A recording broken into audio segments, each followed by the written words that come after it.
Late night, Iain Lee on Talk Radio. We have ways of making you talk. It's been an important evening, of course, with the leaders' debate with Jeremy Corbyn and Theresa May, and so it's been decided by the management of this radio station that I'd have a go at this, and I've not practiced it. We're just going to see what happens. There we go.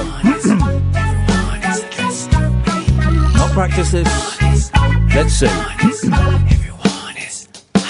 You can imagine so many monkeys in the Daily Mail, and all of them coming anonymously so they leave no trail. I never thought I'd have an admirer from overseas, but someone is sending me stationery filled with chimpanzees. Some chimps in gym suits, some chimps are swinging from a vine, some chimps in jack boots, some chimps that wish they could be mine. Starsky and Hutch chimps, a chimp who's sitting on the can, a pair of Dutch chimps who send their love from Amsterdam. Verse 1, yes!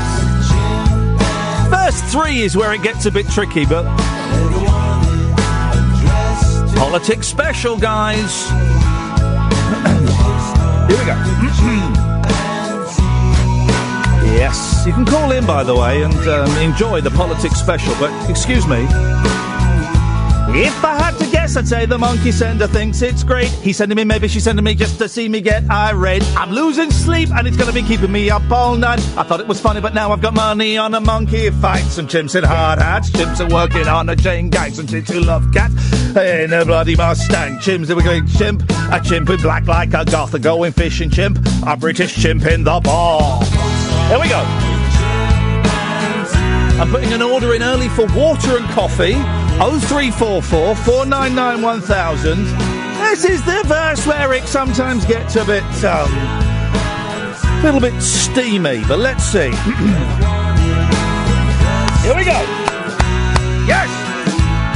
Somehow they follow me even though I packed to move my home. No matter what, they come and they won't leave me alone. Another monkey in the mail can make me lose my mind, but look at me shuffling through the stack until I finally find some chimps in swimsuits, some chimps in jack boots, some chimps in hard hats, some chimps who love cats. I've got shaved chimps, that's chimps devoid of any hair. I've got depraved chimps dressed up in the women's underwear. Yes, sir! What are we talking about? 0344 499 1000. Late nights with Iain Lee on Talk Radio. Not quite sure what we're going to do this evening, but could you excuse me? I've just got to finish this off. Everyone is addressed to me. Some chimps in swimsuits, some chimps in jack boots, some chimps in hard hats, some chimps who love cats. I got some shaved chimps, that's chimps devoid of any hair. I got depraved chimps dressed up in the women's underwear. Starsky and Hutch chimps, a chimp who's sitting on the can, a pair of Dutch chimps who send their love from Amsterdam. Some chimps in Mustangs, some chimps in chain gangs. I got the birthday wishing chimp and I got the going fishing chimp. Well, I finished on time.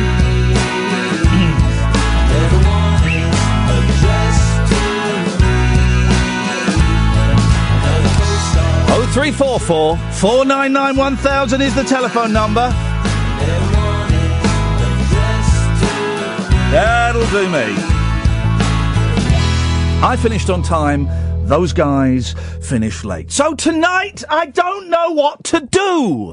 It's a bank holiday, and the last couple of bank holidays have been special, so the pressure's been on tonight to come up with something special. And I kind of thought about doing a postmodern, tongue-in-cheek, ironic quiz. But then I thought, a lot of the listeners, not you, you're dead bright, okay? But there are some people listening who are stupid. Not you. But some people are listening are stupid. And they would think that we're actually doing a quiz proper. And so I thought, well, I don't want people to, we've not got that. I tell you what we have got, and Kath's going to fire off the jingle now.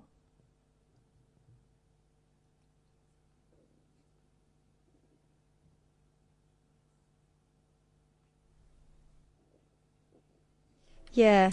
Right, okay, well that is... It's gone out and I don't know where... Hang on, let's see if I can find it. Okay, I'll tell you what we have got, because it's Monday. No, don't. And we do this on every Monday. We've done it every Monday. We've been here for 13 years now. No. It's coming up to our 14th anniversary doing this show.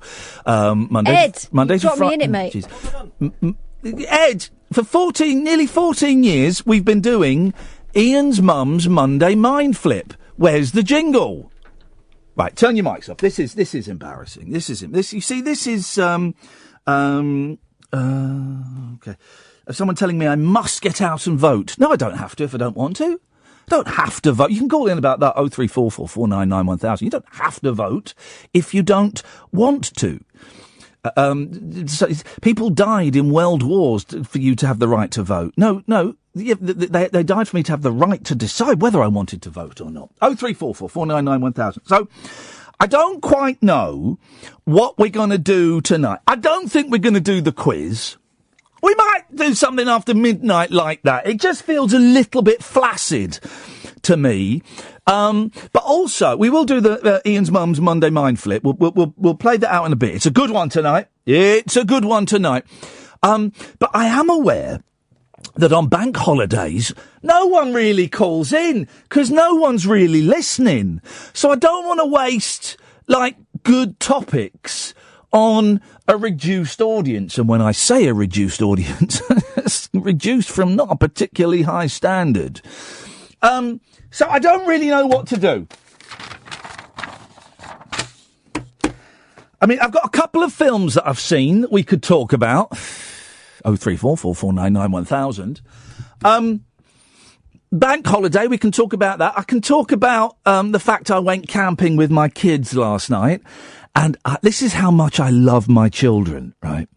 I absolutely hate camping. I mean, I despise it. I detest camping. Very little I dislike more than sleeping in a tent, particularly with two farting boys. Hang on a second. Yes, line one, you're on the wireless.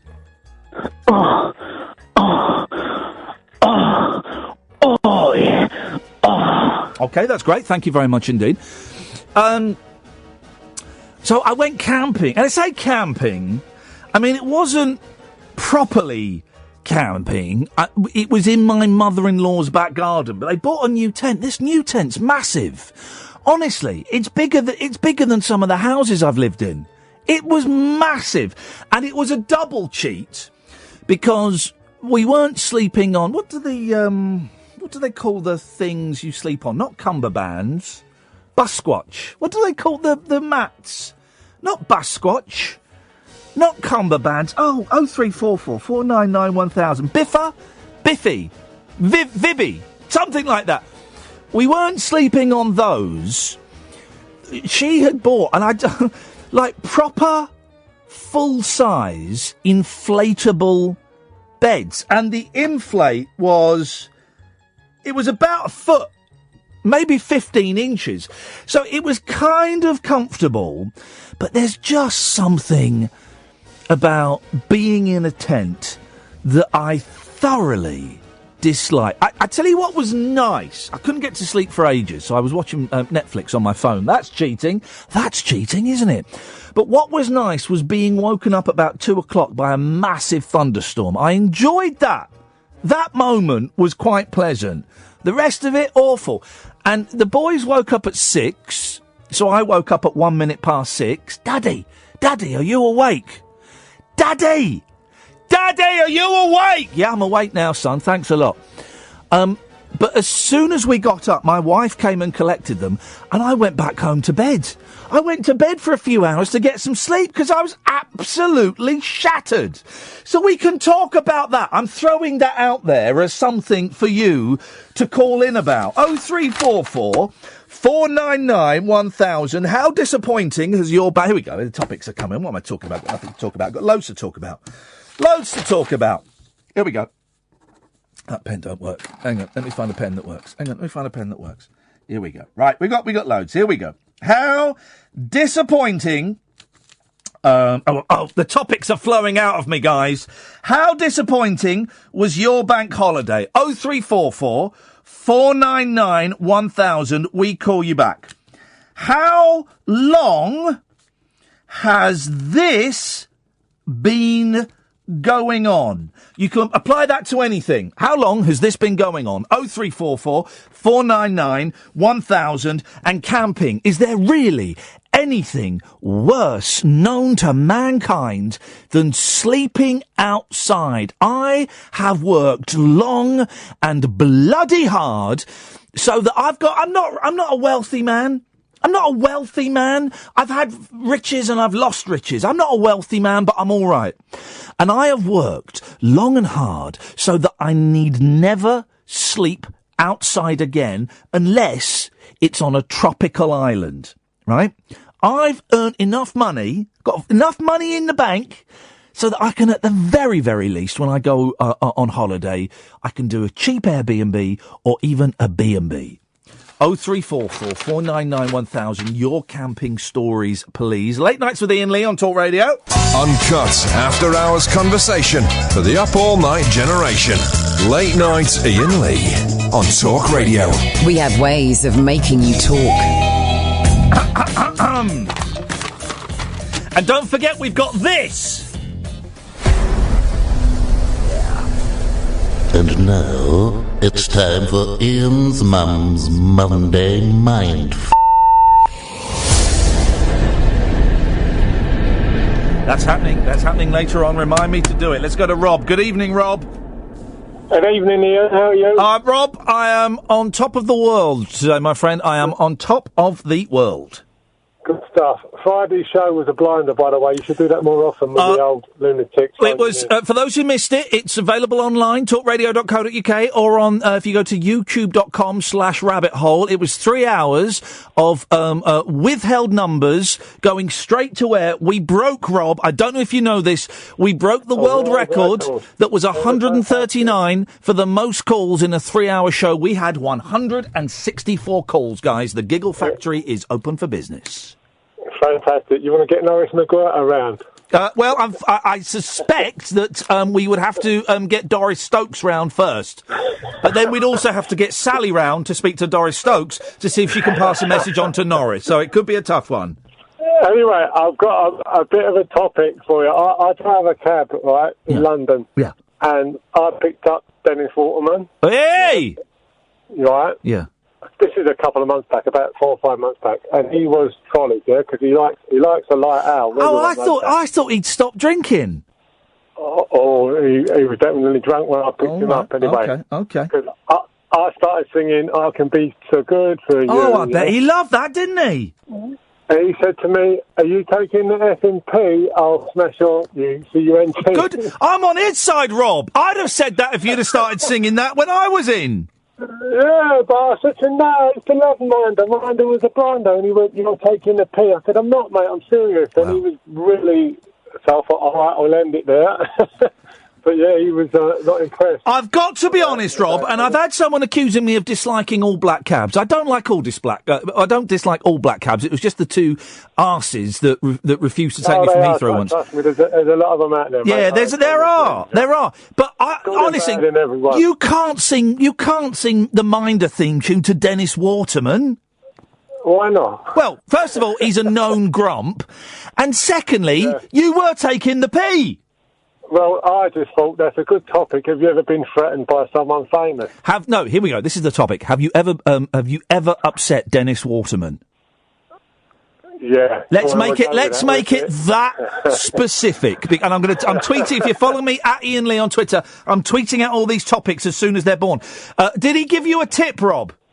Yeah, he did. He did as it happens. Yeah, he calmed down a bit towards the end and he gave me £3 drink, so it was all right. Well, he weren't too bad. There you go, Rob. Thank you very much indeed. Let's new topic. I'm tweeting these all out as the topics are born. Have you, and I'm doing that in capitals, ever annoyed Dennis Waterman?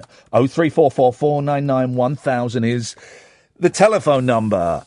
Guys, if you want to go off and put the kids to bed or go and have a fag outside, if your missus or husband doesn't let you smoke, or if you want to go and make a cup of tea, or if you want to go to bed, now's an excellent time to do it, because it's Gatford. Thanks. You're very welcome, Gatford. The thing is, I like to flag up. There's a technique in radio, Gatford, called teasing ahead, right? Uh-huh. And I'm just Yeah. teasing ahead that the next 10 minutes is going to be life-sapping. You thought I'm going to get 10 minutes. You thought that leaders' debate was dull. You wait till you hear Gatford. Were we playing the whole leaders' debate on Talk Radio? Great warm-up, guys. No wonder we got no phone calls. Everyone's died. Did James Wales just fancy an hour off? Yeah, I thought he was in the... He bunked off. He's gone. Yeah. And He still just wanted early night. getting paid for a full show. Unbelievable. Wow. He's got great nous, that guy. Or a good agent. Well, I've got an excellent agent. Sure. No, I wasn't saying you haven't. Hey, I've got an excellent agent. On Friday, I broke the world record for the most number of calls to a 3-hour phone-in show. But by the way, you're welcome. On Saturday... Do you want me to explain why? No. On Saturday, I was on a second radio station, Virgin Radio, and I was playing Home of the Hits, today's Better Music Mix. I was playing all the songs and I was funny. Yeah. Tomorrow, Tuesday... I'm on BBC Radio 4 hosting a 30-minute programme about Andy Kaufman. 3 radio stations, 4 days. Kiss my 5. chuddies. Friday, Saturday, Sunday, Monday, Tuesday. Yeah, well, no. 4... So 3 radio stations, 5 days. No, mate, because where am I today, you prick? Yeah, but you referenced Friday's show. Where am I today? Yeah. 3 radio stations, 4 days. Fair enough. Thank you very much. And also, my award-winning, chart-topping podcast that I am co-host of with Catherine, The Rabbit Hole, is doing a world tour. Guys, I know Hubris. No, actually, I do know a guy called Hubris. But these really are the salad days. And in a salad, you'd find vegetables, such as the avocado pear, the lettuce, and the tomato. It's a vegetable. Gatford, get to the point of this call, please, because I'm doing all the work here and it's not fair on me. Well, yeah. Bank holidays are boring. I've had to stay in this bank holiday weekend on the advice of doctors. So why have they said that? I nearly made a very inappropriate joke there, Gatford, about you, Tree, and this shows my new. You're gonna pull back on that one, yeah? My new level of maturity and my attempt not to offend listeners, because we haven't got any listeners and I need listeners, so I'm pulling back from that gag. Well done. It's on advice of doctors to do with the toe that I don't have anymore. Don't know if you remember that? I do remember that. Yeah, you had your toe cut off, which is, I believe, is in some countries they cut the toe off if it's found that the person is a sare. I'm pulling back from that one. Yeah, as well. By the way, do you want some more pictures to show around at the next rabbit hole? Yes, please. Yes, Yeah, sure. Yeah, no problem with that. We did. Yeah. If you listen to the rabbit hole, we did show around, but only to those that wanted to ask it. We didn't project it on a big screen. Oh, no. But if people wanted to see a picture of your the decapitated foot, then we were passing it around. Amputated is purely the technical term. Yeah. Please get to the point. Well, I had to stay in this bank holiday weekend because the doctors are saying I need to Gave do you access to a phone, though, didn't they? Unnecessary going out is not good for me. Yeah. So everybody has been posting pictures on the Facebook and the Twitter and everything else about all the lovely times they've had. Yeah. And I've been stuck at home. Yeah. I even got the PS3 out. That's how bored I was. Oh, mate, me and the boys, it's been Mario Kart on the Nintendo Switch all weekend. Can't afford that. And here's the thing. My boys are rubbish at it. I was destroying them. They were coming like 5th and 9th, and I was coming first every single time. It is satisfying beating kids at video games, isn't it? Here's the thing. There's a game out on the Twitch, right, and I don't understand it. You download the demo.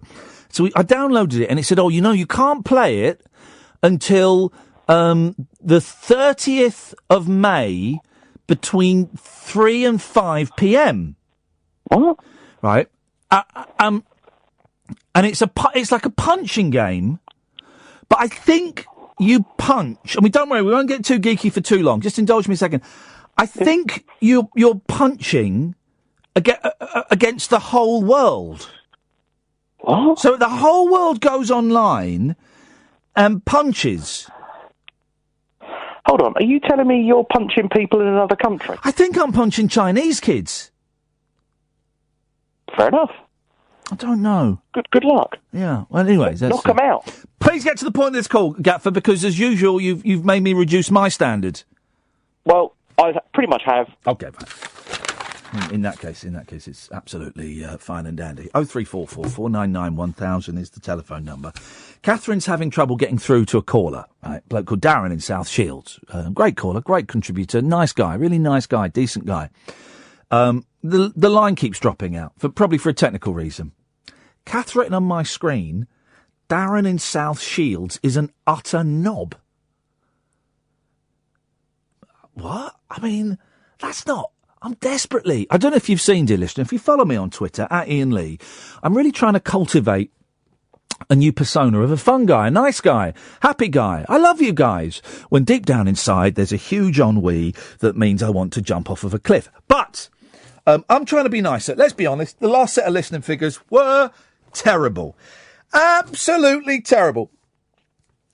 So I am doing everything I can, including taking out Facebook adverts on my own dollar, to get more listeners.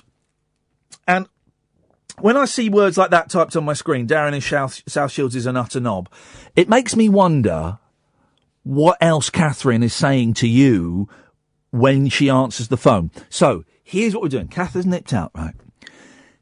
If Kath has been rude to you, or abusive, or sexually explicit, or disinterested when you're on the phone, right? Phone up now and say to Kath, I want to talk to Iain about flowers, right? For those who don't know, Kath takes the calls. I want to talk to Iain about flowers, right? And she'll type on my screen flowers, and then you come on and you tell me about the abuse that she's meted out, okay? Can you do that? Kath, I've just put out a topic, flowers, so if anyone wants to talk about flowers, if you could type on the screen flowers, that would be wicked, please. Thank you very much indeed. Here we go, here's someone. Yes, line one? Oh, they've gone, okay. 0344 499 1000 is the telephone number if you want to talk about flowers.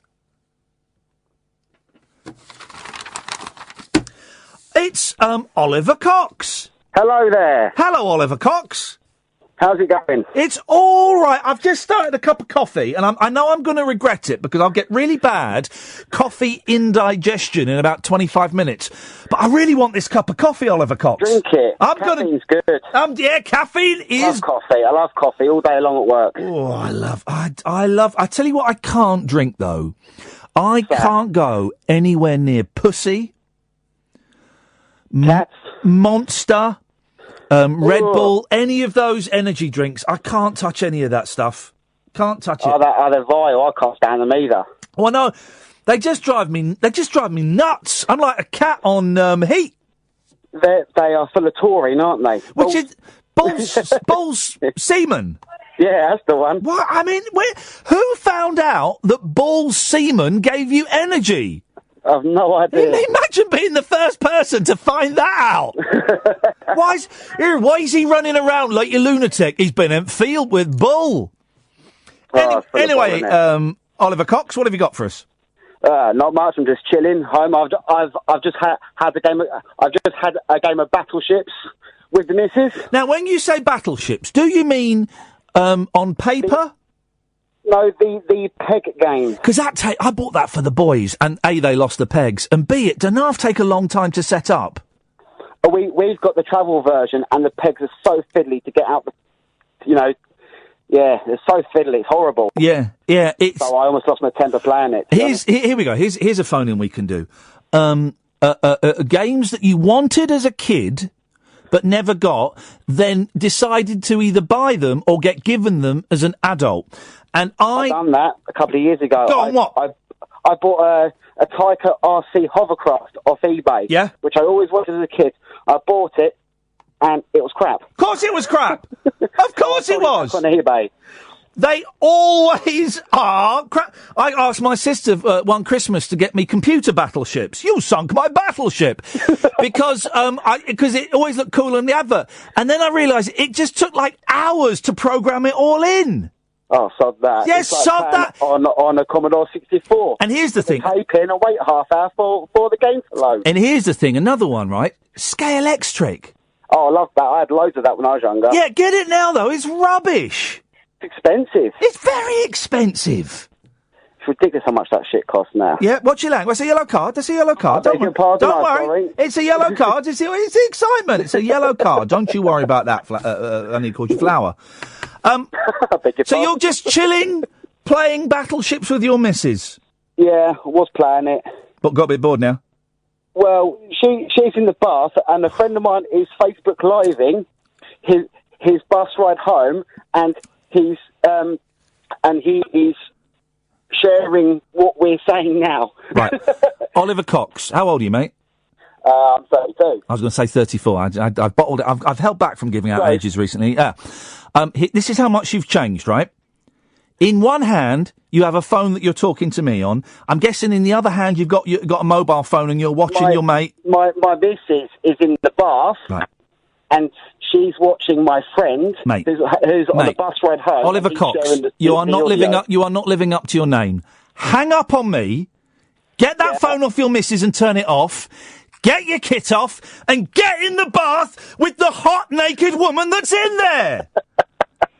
What? I'm sweaty tonight for that. Oliver Cox, hang up on me, and before you hang up, say, I'm going to go and make love to a naked woman in a bath. Do it. Do it. Oh. All right, then. I'm going to go and do it. Hang up. Bye-bye. Where's the passion gone? Hang up. No, he's gone. Where's the passion gone? He's got a naked, wet woman in the bath, and he's talking to me while she's watching someone doing a bus journey. Where's the passion? Where did we get it so wrong? He's 32. 0344 499 1000. Late nights with Iain Lee on Talk Radio. Late night Iain Lee on Talk Radio. We have ways of making you talk. Here we go. Right. Darren in South Shields. Please, Catherine, please don't put abusive messages on my screen about my dear callers. By the way, guys, don't forget, if Catherine has abused you on the phone, phone up and tell her you want to talk about flowers. Well, you can go on there and discuss it. She won't be able to hear it. Darren in South Shields, we appear to have a little bit of problem getting through to you. So can you call up now? And I'll take him. I don't want him to experience your wrath. So Darren, if you give us a call now, 0344 499 1000, I'll take you straight to air. Don't forget, guys, there really is no radio show like this. Oh, that's not me being big-headed. No, sorry, no. That was a quote in The Guardian this weekend. Yes, have it! That's right, guys. There was a quote in The Guardian. It may have been The Observer. It don't matter. And it said, quote, there really is no other radio show like it. It also... Hey, Paul! Hi. You got name-checked in The Guardian this weekend. I got name-checked in The Guardian? You were in The Guardian! Well, that's one of the few newspapers I do read, but I only read them online, but that's one of the few papers I do actually read. Mate, I'm gonna, Kath, can you find the link to the article and send it over to me? Can you email, you got my email address, can you email it to me? I haven't got your email address. Yeah. We're going to find it and I'm going to read it out. If Catherine can read it out, because it'll be good for her to show. Hang on. Nothing to the phone, hello. Right, hang on a minute. Did you just swear then? No.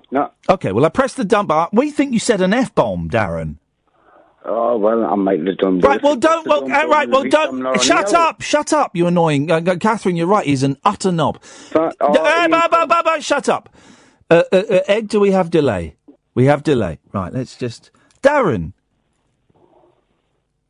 Just watch your language. Calm down.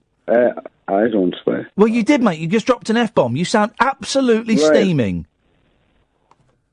No, I'm not, actually, steaming. Okay, I'm fine. steaming rage, actually, if you want to switch on to that. I don't Catherine, particularly. why am I that? Well, you've just proved to me that you are a knob. Oh, Ian, come on, man. You just dropped an F-bomb on the radio. But apparently you pressed the dump button, so... Yeah, it doesn't matter. I shouldn't have to be clearing up your mess. Paul doesn't swear, do you, Paul? No, I don't. No. I will not use the F word on the radio. No, exactly. Paul's got standards. Yes, I do. Yeah. Paul's doing his posh phone voice. Darren, what have you got? Let's put this together. What have you called in for, Daz? I had a relevant. Right. Stephen Murdoch. I watched it earlier on, actually, when I was the politics was on. So YouTube do, right? Yes. Oh, God, can you understand a Newcastle accent? Yes, I can, Paul, so shut up. Okay. Cheers, Ian. Cheers. And it was unreal, and I thought, God, is this another wind-up? Is he a wind-up? Stephen Murdoch, formerly of ISO Solutions, also served time inside. He now works for, I think it's Richmond Computers, I can't remember. He is our computer expert. He's coming on the show tomorrow evening to talk about the British Airways fiasco and explain exactly what's gone on. And also, he's using a brand new app you can get on your phone for, I think it's 69p. And he says it will sound like he's in the studio with me. Really? Yeah, and he's going to be demonstrating that tomorrow at 10 o'clock. He'll be demonstrating that and talking about the British Airways fiasco. He's absolutely brilliant. One of the cleverest people I've ever had the pleasure to visit in prison. Right. So Ian can ask a question. Will he get through the show without losing his temper? I don't know, mate. I think he's been on a course of counselling. I believe he's on. I think he was taking Valium last time I spoke to him. No, you've cleared a couple of things after. Well, that's what I do, Darren. Thank you very much indeed. 03444991000. Have you sent that thing over, Kath? Can you send it to the other email? Not nine. There we go. Got it. Here we go. This is it. Right. Let's listen to this, Paul. The Guardian. By Miranda, the Observer, by The Week in Radio, Phil Williams, boring, PM... Not Miranda Sawyer, surely. Surely. PM, boring, Late Night with Iain Lee, fab, and then some other people, and they're not even really important, and I've got a picture. Right, here we go. Boring, Eddie Mayer, boring. Later... Ian, this is on Tuesday night, the night after the tragic events in Manchester, right? You're not making this up, are you? No, mate, honestly, I swear this is true. Later, Iain Lee explained on his late-night talk radio phone-in show that he would be talking about Manchester for the first hour of his show and then spend the next 2 hours having a laugh. Callers Paul and drunk Andre talking six-packs and James Bond had me howling. And then she goes into fake news, and you've got to be careful. This next bit is fake news. Bob Mortimer has got into the habit of calling up just for a laugh. Now, I know Bob Mortimer, and I can say hand on heart, Bob Mortimer has not been calling this radio show. And then she says, and let's get this bit cut out, enlarged, and put above the door at Talk Radio. There really is nothing like it. Large? Yeah, there really is nothing like it anywhere else on the radio. Boom. That's me. That is me. Thank you very much indeed, guys. Thank you. Okay, maybe I might keep you a job then, keep phoning in. Well, you might do. How are you doing, Paul? Why don't you give me a half an hour slot once a week? Mate, you get a half an hour slot every bloody night. Okay, can I finish by saying two things that you brought up subjects tonight? Yes, please. Okay, I think, who really peed off Dennis Waterman? Got to be Rula Lenska, isn't it? Well, yeah, that's got a little bit... yeah, okay, fine, yes. Okay, finally. And finally. You're talking about camping, yeah? Here we go. I think I know where this is going. I took my son camping. No, it's not. Okay, it's not a caravan camping joke. No. I took my son camping once, and I bought all this expensive equipment. Yes. Okay, so I decided. We all do. Whenever we decide we're going to be campers, we go and spend a fortune. And you go to Argos to get it all, don't you? Yeah. John Lewis, but yeah, I take your point. Yeah. Okay, right. So I took out camping insurance. What? What is that? But yeah, to cover me, because. But if someone what is camping? What are you being insured for? Because if someone stole my tent in the middle of that, I'm no longer covered. Oh, for God's sake! I mean, that was a joke, guys. Let's have a moment's silence out of a mark of respect for that joke that passed away unnoticed by anybody. Thank you. Across the UK, online and on DAB. Late night, Iain Lee on Talk Radio. We have ways of making you talk. You can listen hey, have you downloaded the smartphone app? Yeah, guys, there is a Talk Radio, smartphone app, or you can listen on the Radio Player or iTunes app, I believe.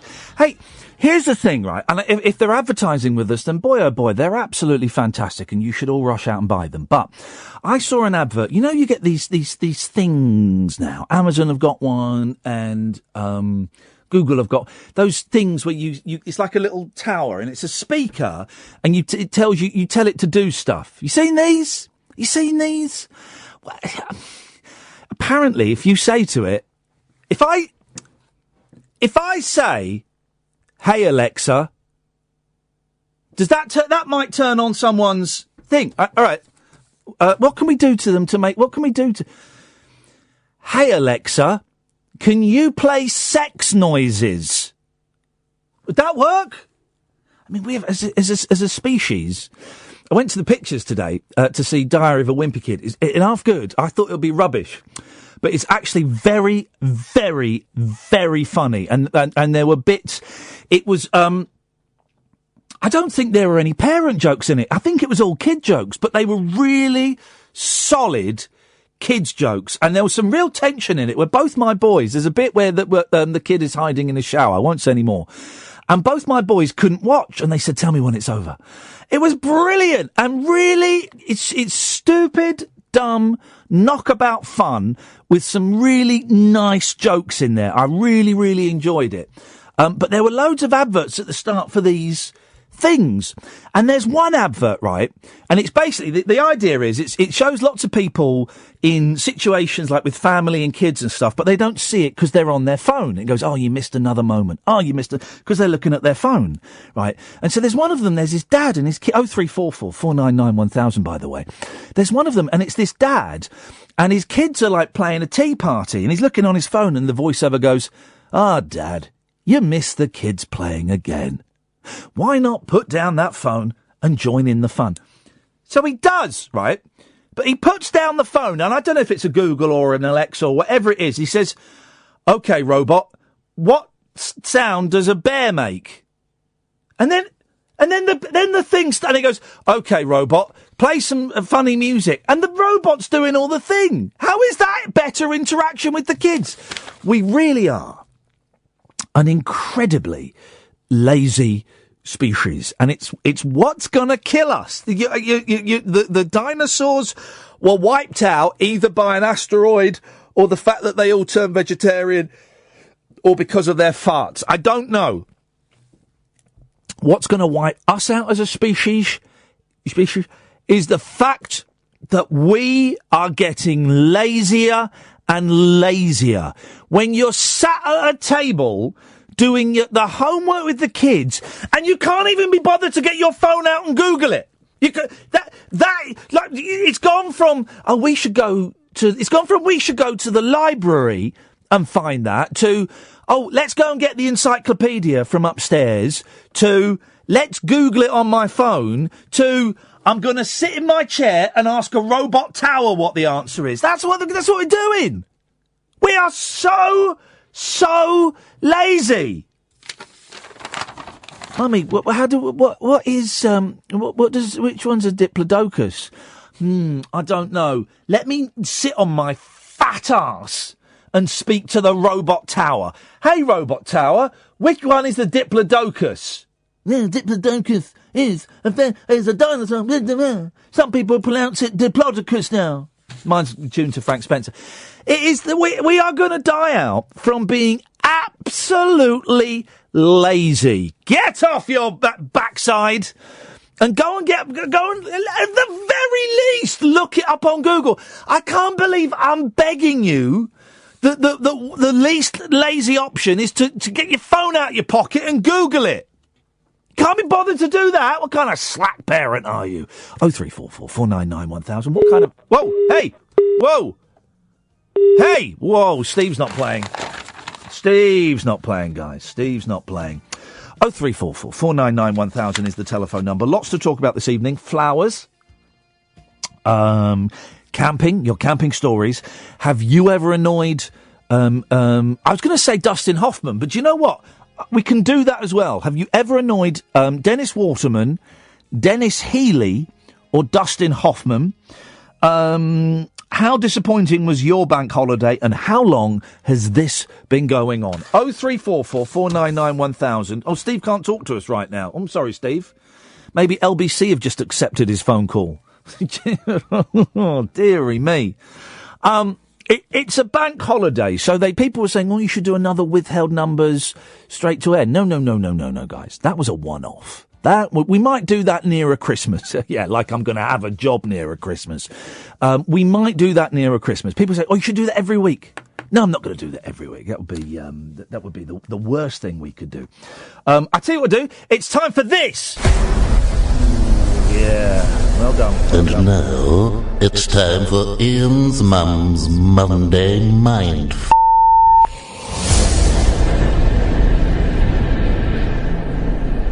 Okay, we do this every week. My mum comes up with a riddle. It's good, that, isn't it? My mum comes up with exactly as I asked for it. Exactly. I described it perfectly in text form, and I received variations. I said, I don't want variations. I want exactly what I described, and that's what I got. Slathers of echo was my phrase. My mum comes up with a riddle, and you have to answer it. And guys, how many times have I got to say this? Okay, I do not accept answers via text. I do not accept answers via Twitter, and my email is down. So, 0344 499 1000. Here, I don't know what this one is. Here we go. Hello, which word in the dictionary is spelled incorrectly? There we go. Hello. Which word Hello now. in the dictionary is spelled incorrectly? There's one word in the dictionary spelled incorrectly, but what is that word? 0344 499 1000. I just tell you now, if you're texting or tweeting it, then delete yourselves, guys. Delete yourselves. So we went and saw this Diary of a Wimpy Kid. Which apparently is like a thing in America. It's kind of like a thing. I don't really know. I was unaware of it, and I went thinking, because quite often you get the big films, the big kids films come out in the summer, right? They're the big ones, and boy, they've been advertising Despicable Me 3 for a year. For a year, it looks good. Show us the film already. June. Okay, thanks. And they tend to bring out the slightly ponier films at the other holidays, Easter and half term. The new Pirates of the Caribbean is released this week. I wonder. Oh, by the way, there's a new Nick Brumfield film coming out about Whitney Houston. Hi, Chihuahua. So we went to see this Diary of a Wimpy Kid. And I was expecting it to be absolutely lousy. And I'll be honest with you, dear listener, we were in hysterics. Really funny.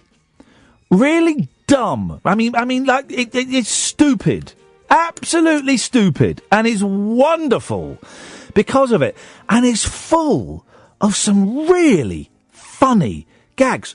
And here's the thing. There's the woman in it, the mum, right? All through the film, I'm thinking, I like her. And I remember her from being in something, but I couldn't remember what it was she'd been in. And she had a slightly wonky mouth. And I like that. I like imperfections, facial imperfections. I don't know why. I find it kind of cute. And it turns out it was Alicia Silverstone. Is that her name? Alicia Silverstone? Is that... Right, Cornelius, you've texted in the answer. You're an idiot. You tweeted an answer, right? So first of all, you've not even tweeted me. You've tweeted the Talk Radio thing, which I can only see by coincidence. And secondly, you are fired. You're producer of John Holmes. You are fired, Cornelius Mend. Fired. No, and I don't actually have the power to do that, but I can certainly mute you. I can block you. That's what I'll do. I'll block him. And basically, you're making fun of my mum by getting the answer so quickly, and she's in a wheelchair. So proud of that. Yeah, you probably are if you're on the John Holmes show, because don't you do a feature called Let's Wheel in Someone in a Wheelchair and Laugh at Them? I think they do that, don't they, actually, on John Holmes' show. 1 till 4, weekdays. They've actually got a feature, and if anyone wants to complain to Ofcom, boy, oh boy, I will back you up 100%. They do a feature called Let's Wheel in Someone in a Wheelchair and Laugh at Them. And Cornelius has to go out into the street. He's got 30 minutes to find someone in a wheelchair. Can be a child, an old woman, or a disabled person. Bring them in. and tell them that they want to interview them about their hard life, and then him and Cass and John Holmes just stand in a circle, point their fingers and laugh for 60 seconds. That's actually happening on Talk Radio, guys. And if you want to complain to Ofcom, I really do thoroughly recommend that you do that. Let's go to Hannah. Hello, I've got the answer to your mum's riddle. Okie dokie. It's incorrectly. Let's find... Hang on a minute. I've got to do my faders. Hang on. Let us find out if you are correct. The answer is incorrectly, Bellend. Hey, Mum, that's unfair. She's called you a bellend, Hannah, and I believe that may be accurate, but you've got the answer. You've got... Thank you very much indeed. There we go. Yes, G! Oh, no, hang on, I pressed the wrong button. Yes, G! Is that the right button? Yes. Actually, there are two possible answers to this one. No, there's not. Yes, there are. No, there's not. Incorrectly, and then there's none of them. No, that's the dictionary. No, hang on a second. Hang on a second. You're right. Let me double check. Hang on a second. The answer is incorrectly, Bellend. Yep, so it's just one answer. Thank you very much indeed.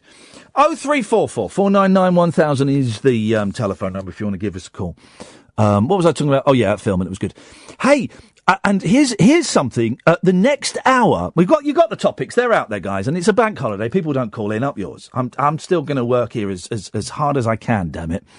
But the next hour is dedicated to a woman that I fell in love with last night while I was in a tent. Because I was in a tent and I hate it. Right? I said on Saturday, when I was coming home from Virgin, I texted my wife and said, hey, why don't I sleep with the boys in the tent tomorrow? Because Saturday it was really hot and sunny. Why don't I sleep with the boys in the tent tomorrow? And then, of course, Sunday it was wet and miserable and rainy. And I kept kind of dropping hints saying, well, maybe we can't do it now. But we did it, and it was fine, and we had fun. And the boys were annoying and wonderful, and we had midnight feast, and it was great. But I couldn't sleep because it was in a tent. Who can? Perverts, that's who. Perverts and Bill Oddie. And so I was watching Netflix on my film. It was only in the mum-in-law's back garden. Netflix on my phone. And I watched White House Down. I watched that. And then I watched another film without realising that the woman who I'd fallen in love with in White House Down was also in the second film that I had queued up. And that woman is Maggie Gyllenhaal. Hi, Chihuahua! What a lady! What a woman! And I respect her so much that I'm saying the hard G. It's a hard G. Gyllenhaal. Jake Gyllenhaal. Maggie Gyllenhaal. That's the respect that I bestow upon her. And I don't think anyway, so she was in that, White House Down, which was absolutely brilliant. And then she was in a film that I got halfway through, and then I sort of got a bit bored, but I still kind of liked the film. Stranger Than Fiction. Have you seen that? It's quite good. It's Will Ferrell, and he one day wakes up and he can hear narration in his head. And the narrator is Emma Thompson. Do you know what? I thought it was really good. It's no Schenectady, New York, but I thought it was quite a good film. Anyway, the next hour is dedicated entirely to Maggie Gyllenhaal. If you've got any Maggie Gyllenhaal stories, 0344 499 1000 is the telephone number if you want to give me a call. We call you back. And if you haven't, well, then, it's going to be really quiet next hour of the show. Late Nights with Iain Lee on Talk Radio. Late Night, Iain Lee on Talk Radio. We have ways of making you talk.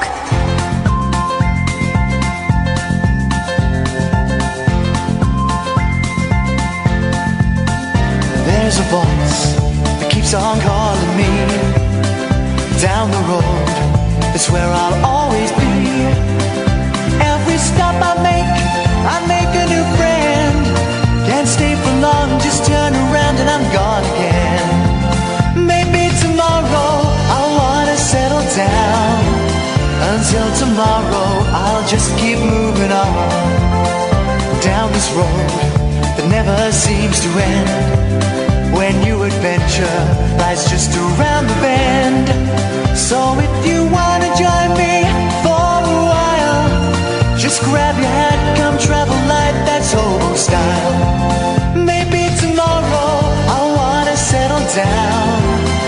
until tomorrow. The whole world is my home. So if you wanna join me for a while, just grab your hat, come travel light, that's old style. Maybe tomorrow I'll wanna settle down. Until tomorrow I'll just keep moving on.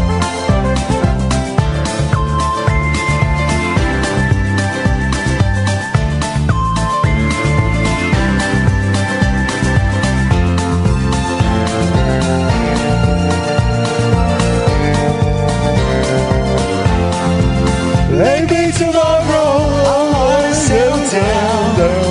Until tomorrow I'll just keep moving on. There's a world that's waiting to unfold, a brand new tale no one has ever told. We've journeyed far, but you know it won't be long. We're almost there and we paid our fare with a hobo song. Maybe tomorrow I'll wanna settle down. Until tomorrow I'll just keep moving on. So if you want... I'm bored of that now.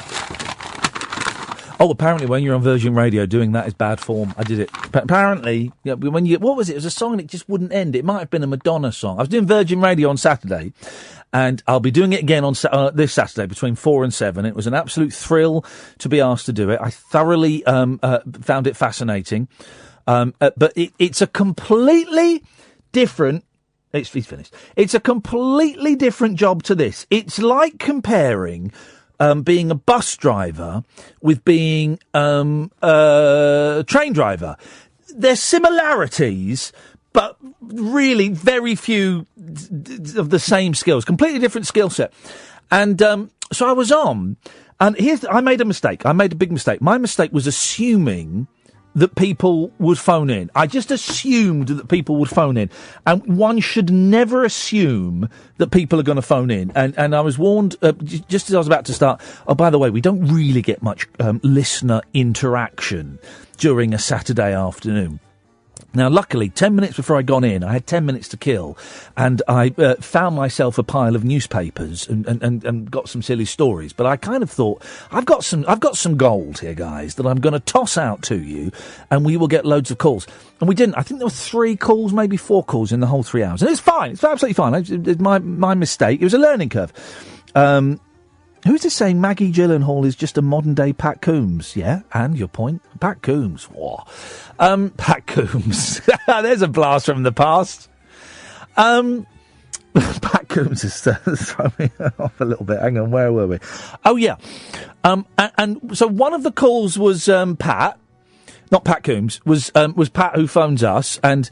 the Candice, who was producing me, said, we've got this weird woman on the line called Pat. Do you want her? I went, yeah, I'll take him. Another caller said, Ian, I've never listened to you before, and I followed you because Bob Mortimer tweeted about you, and this is the first time I've listened to you. And I said, oh, that's great. Well, will you be listening to my show weeknights from 10 on Talk Radio? And he went, nah, which was good. And then another guy phoned up. Here's the thing, right? And if you want to call in about this, do, because I like this topic. Overrated albums. Always good to talk about overrated albums. Oh, so I'm very windy. That's that coffee and the meat. We had a load of meat before the show. 0344 499 1000 is the phone number. Overrated albums. And the reason I mention this is because it's the 50th anniversary, today in fact, of the Beatles' Sgt. Pepper's Lonely Hearts Club Band. And I have never really enjoyed that album. I think it's quite ropey. Certainly not the Beatles' best. Not their worst. Their worst is probably Beatles for Sale.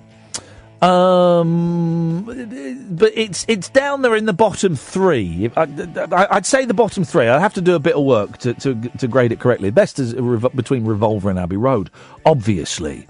And the fact that there's a 6-disc Beatles Sgt. Pepper thing, and I keep looking at it and then going, I don't really like the album. Why do I want 6 discs of an album I don't really like? I don't need it. 0344 499 1000. But I threw that out as what I thought was an absolute banker. Gold. A golden topic. Particularly for a music station like Virgin. No one called in on it. So, apart from one guy, right? He was trying to catch me out. And he totally didn't. He said, Ian, what do you think are the two best Sgt. Pepper's tracks? And I said, of course, Within You, Without You, and Sgt. Pepper's Lonely Hearts Club Band, Reprise. And he said, no. Actually, the two best Sgt. Pepper's tracks are Penny Lane and Strawberry Fields Forever. Now, he's being clever and arch and wrong, because those two songs were recorded for Sgt. Pepper, but but EMI wanted a single. The album was taking too long, but for a band that was used to doing 3 or 4 albums a year, it was the summer and they still hadn't received an album. So they said, "I'll put these two out as a double A side." And then I was going, well, you can't have those because they're not on Sgt. Well, no, they're Sgt. Pepper tracks. I said, well, where exactly on that album are they? Because they're not. And then he said, you don't like being wrong, do you, Ian? I said, no, I don't, but I'm not wrong here. You're wrong, you pudding. And then, because it was Virgin and I was trying to be friendly and I'm trying to be nice on air and get an audience, I did a big laugh and asked how his bank holiday was going. Dennis! Well, go on, say it. Is this a recording because you died and you owe me 30 quid? No, you owe me 30 quid, dear boy. Well, hang on a minute. Why do I owe you 30 quid? Because I've made the 92 mark, kiddo. Well, hang on. When was your birthday? Today. 29th of May. What time were you born? God knows, I don't know. I just popped out any old how. I didn't have a watch on at the time. Oh. Mr. Lee no live here no more. Oh, I see. Well, you put some rice pudding in a dish and send it up. Mr. Lee don't live here no more. You got wrong number. I know you. You got wrong number. And it's only a little bit racist. Before you start, I thought you guys didn't like political correctness. So hang on a minute. So when I'm all lefty and liberal, you dislike political correctness. Then when I'm a little bit racist, you all like political correctness. Make your minds up. It's impossible for me to make the right judgment when you can't make your minds up. My head's a little bit bobbly today. I forgot to take my venlafaxine this morning, and I keep forgetting it because for some reason I store them in different places. I don't know why. I'm like a squirrel hiding his nuts. And I put them in different places, and I forget where it is, and so then I forget to take it. And I forgot to take my venlafaxine today, so my head is like bubbly, wobbly. Now, some of you who are on antidepressants will know what I mean. Some of you on Twitter, when I mentioned this, talked about Effexor. I used to be on Effexor. You forgot. If you were like 3 hours late taking those, man alive, sit down, strap me down, hold on to your hat, who knows where we're going to end up in half an hour's time. Yeah, it was all over the place. The venlafaxine's not so bad, but it's given me little minor electric shocks in the head. The eyes are a little bit wobbly. And earlier on, I was really gurning, like a pillhead. It was like, it was just comfortable to do a nice big stretch. But guys, it's nearly home time. I can make it. If I can make it there, then goddammit, I can make it absolutely anywhere. 0344 499 1000. We'll have a quick recap of the topics, then we'll take a break, and then I'll go through the papers. And it's a bank holiday, and people don't call in on a bank holiday. I'm kind of glad we didn't do the quiz, to be honest. That would have been quite good. Might have been quite good. We might do it. We still might do it. If you want a quiz. If you want a quiz, I mean, really, guys, has it come to that? Has it come to that, really? I love this, by the way. Bohemian Rhapsody on recorders.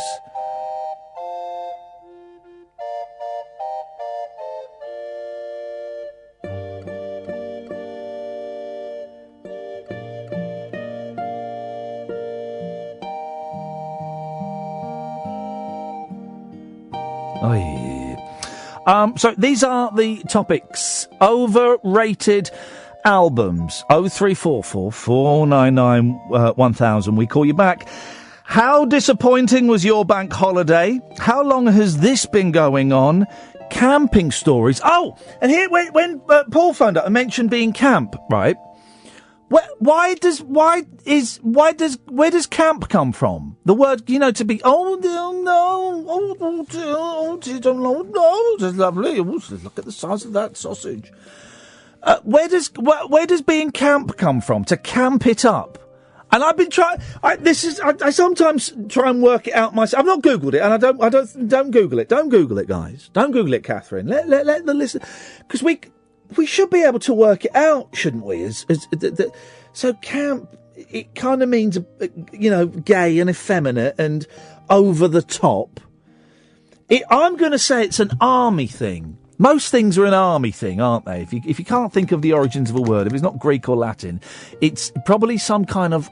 could it be rhyming slang?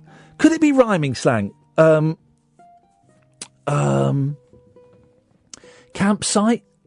Camp bag? What words have gone off? Anyway, 0344 499 1000. We'll get to the bottom of it. Excuse me, missus. Late night conversation worth losing sleep over. Iain Lee. On air and off the leash. On Talk Radio. We have ways of making you talk. 0344 499 1000 is the telephone number. If you want to give us a call, you're more than welcome to. Getting a lot of people sharing that they know that vibe, man, when you forgot to take your pills. They still do electroconvulsive therapy, ECT. They still do it. You think, they must have phased it out in the 50s, no, 60s, 70s? No. There's been a resurgence of it. I don't know. They do it for depression and anxiety, where you get the electric shocks. So you got to bite on the leather thing, and imagine that. Flipping it. No, thank you. No, thank you very much indeed. 0344 499 1000 is the telephone number. Yes, Dennis. Hello. You didn't take you long to shut him up, did it? No, it didn't. Eh? What? Is it you back again? What? Where's me 30 quid? Yeah, I saw. Catherine, why don't you come and join me in here?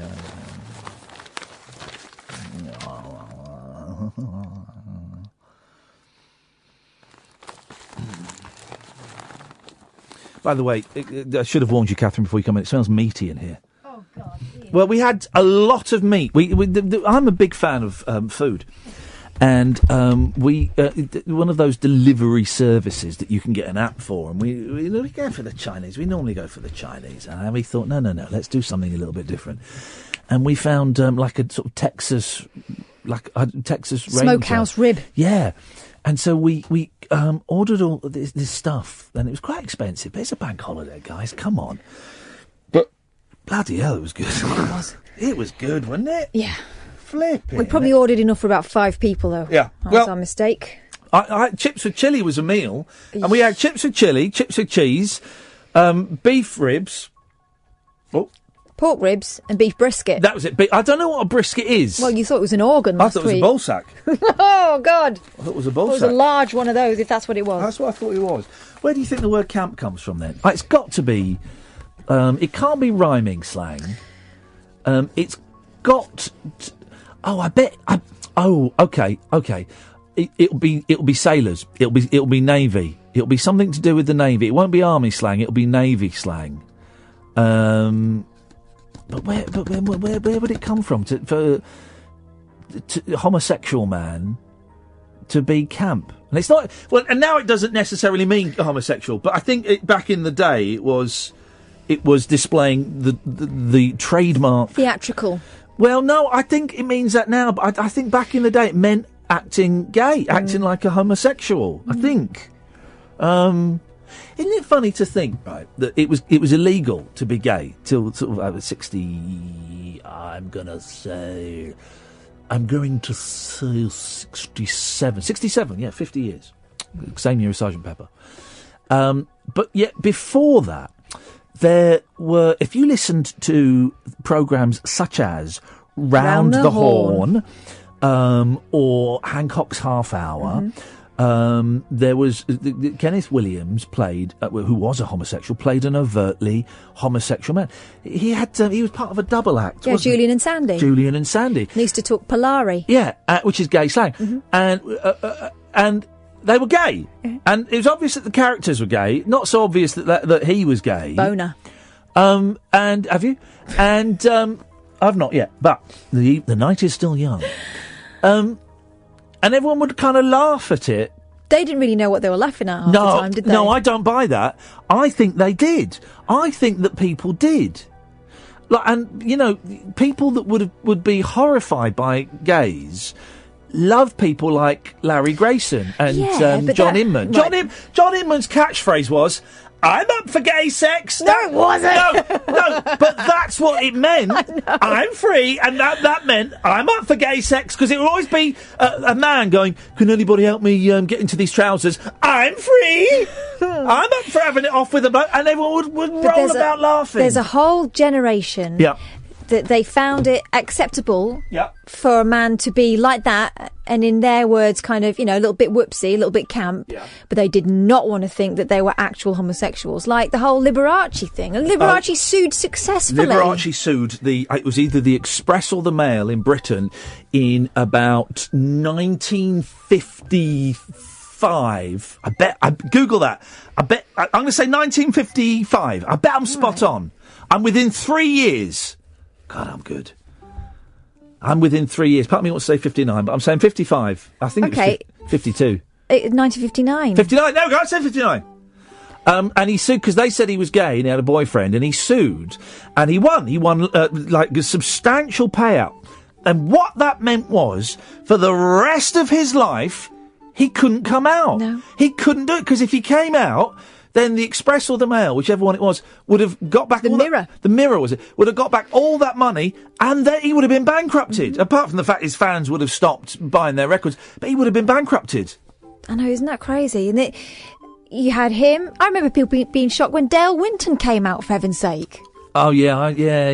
People my grandmother's age, they just thought he was just a little bit whoopsie. What does Dale Winton do these days? Is he still doing the lottery or something? I don't suppose he's got to work anymore, has he? He made loads of money, I imagine. I met Dale a few times before I was on the telly. He was a very nice man. He had a lot of the old, didn't he? A lot of the old face, the kind facial, of unrecognisable last time. A lot of facial action, and that makes me sad when people do that. I don't know why it should make me sad.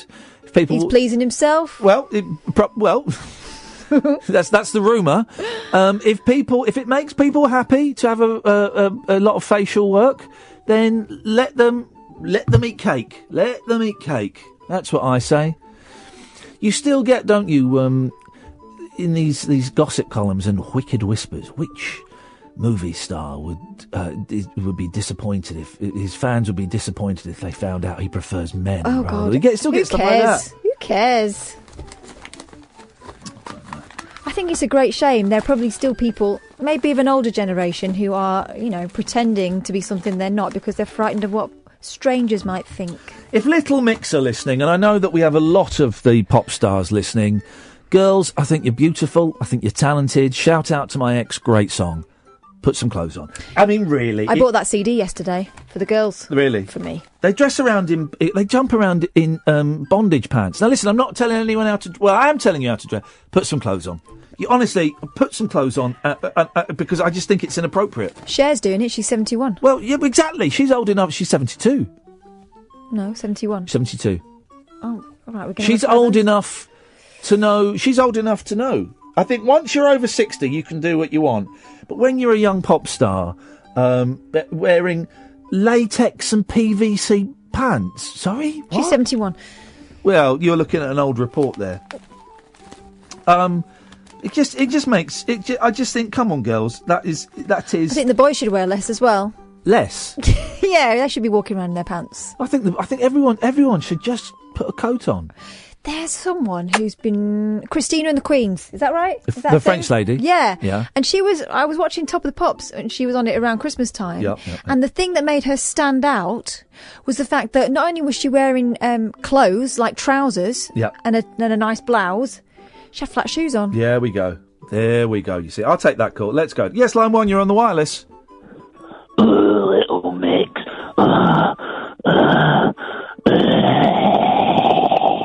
it's a fan of Little Mix there, expressing agreement with me that they should Put some more clothes on. They should dress up. I've been to several. I'm going to say 3 Beyonce pop concerts. Have you? Yeah, I have actually, because I like Beyonce, and my wife likes Beyonce, so we've been a few times in there, and I do like. I think You're So Crazy Right Now. I think it's one of the great pop songs of all time. It's absolutely wonderful. I don't like the later stuff so much. I think it gets a little bit shouty, but those early ones I think are great. And Destiny's Child, it's a lot of fun. But the first one we went to was about 10 years ago, and it was like being at a sex show. And it is, because she's got the hottest backing dancers, mainly, the show I'm thinking of, mainly women. I think there was some, in fact, no, I don't know if there were any men. It might have just been women, like a girl power kind of thing. And there was one bit where these poles came up, steady, in the stage. And they all started doing pole dancing, and they're literally just wearing like a thong and a bra and stuff. And I'm just you're not allowed to wear too much when you're pole dancing because you need to get a grip. I'm just thinking, flipping it. That is, there's like 8-year-old girls in the audience and dirty old men. Do you remember, what was that group? They did a brilliant song. They did 2 brilliant songs, and the second song was a flop. They were supposed to be lesbian sisters. Oh, Tattoo. Tattoo. They were supposed to be They weren't lesbian sisters. They're supposed to be lesbian girlfriends, but they were not lesbians at all. No. I thought they were They were supposed. They were kissing each other. Yeah, I know. No. That was the backstory, right? And here's the thing: they had one hit. Oh, the thing she said. Which is oh, a the thing great she said, song. running through my head. And but then they sold out Wembley Arena on that one hit. And I knew someone who was connected with them or was filming it for something, and he said that the front third was little girls, and the rest was just dirty old men in Max wanting a full-on 90-minute floor show, lesbian show. What was the second song they did? Because they had, as always. Let me stop this. Stop this instrumental Sloop John beat. As always, I preferred the what are they called? Tattoo. Tattoo, yeah. Tattoo. As always, I preferred the second song that they did. I can't remember the second song. How do you spell tattoo? I'm sure that's what they were called. Yeah, they were, but I thought it was tattoo. Tattoo. Hang on. No, that's the little fella. Here we go. So that's all the things she said, right? Tattoo. Tatu. Were a Russian music duo, Julia Volkova and Lena Katina. So what was their... They're back together, by the way, which is thank goodness. Great news. Although now they look like grown women. Come on, guys. Oh God, let me get to the. I don't understand how to read this. Hang on a minute. Let me find the second. I just want the second. Oh, look at the front cover. It's them dressed. That was it. It's them dressed as schoolgirls, with showing a little bit of bum. I mean, God, that is absolutely not going to get us. That was it. They're not gonna get us. I remember that was awful. No. Let's. It was poo. Well, let's find out, mate. There we go. Let's find out if I'm right, yes, or you're right. No. Here we go. Oh, I don't want an advert about. Let's give me an advert for camping. See, you must be listening to what I was saying. Isn't that funny? Here we go. This is it.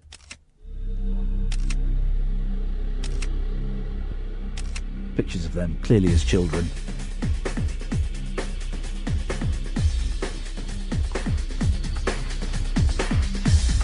Poor man's fire starter.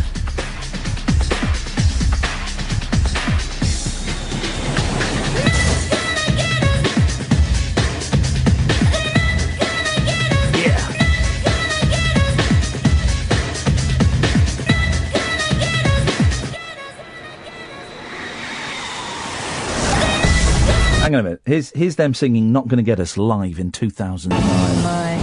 Here we go.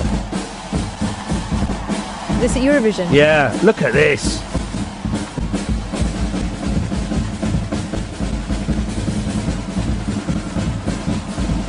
I just want to see them as women.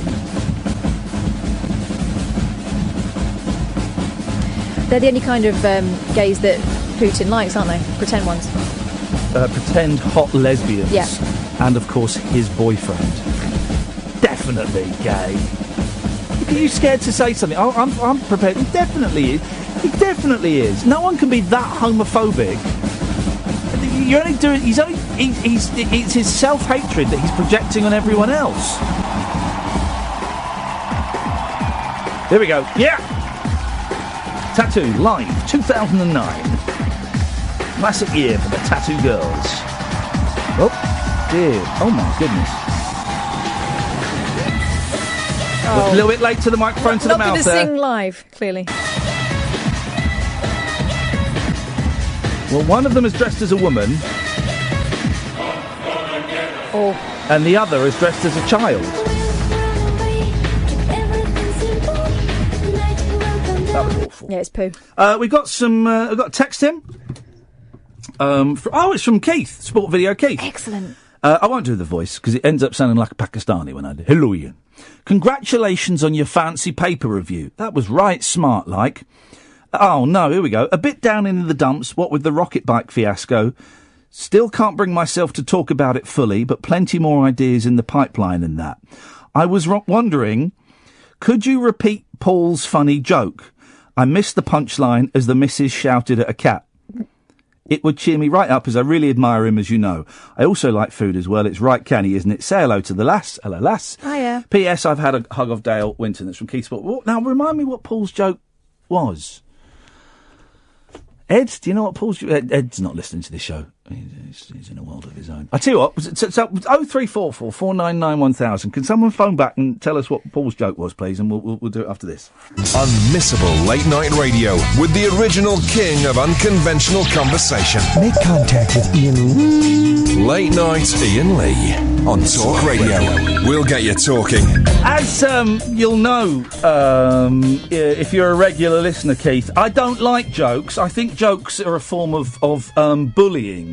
Because they make me feel they make me feel uncomfortable. I think the people that are telling them are bullies. They are trying to control the audience. I mean, if it's a comedian, fair play. If it's someone funny like Michael McIntyre or Jimmy Carr or Jimmy Cricket stood on. I wonder why they're.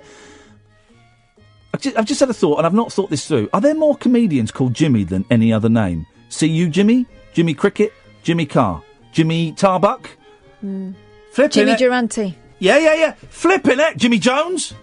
We've just stumbled into something. Jimmy Davidson. This is incredible. Well, there you go. You can have that. There are more comedians. If you're a comic and you're struggling, change your name to Jimmy. All right. We Jimmy Cranky. So I don't like it when people tell me jokes. It instantly makes me defensive, and I remember being beaten by my uncle. What? So I don't, because there's suddenly a lot of social pressure on you to laugh and make the other person feel comfortable. It's nothing to do with me. You're telling a joke. But his joke was about camping or something, wasn't it? And it was, I went to see a therapist and he said, I'm too intense, or I've got no canvas. The punchline was something like, I've got no canvas over my head. Yeah, that would be funny, but I don't really I don't know what it was. It was something. 0344 499 1000. Let's quickly throw out these topics, even though you don't want to call in. Screw you. We'll go through the papers. Overrated albums. Sgt. Pepper is an absolute pony. How disappointing was your bank holiday? I always forget it's a bank holiday. And now on bank holidays, they don't show bank holiday films. There was no Herbie Goes Bananas. There was no Mary Poppins. There was none of that. Sound of Music normally, isn't it? Absolutely none of that. It's just like, I'm going to put on the leaders' debate. Oh, yeah, Merry Bank Holiday, guys. Here's Jeremy Corbyn and Theresa May. Merry Bank Holiday. Oh, flipping it.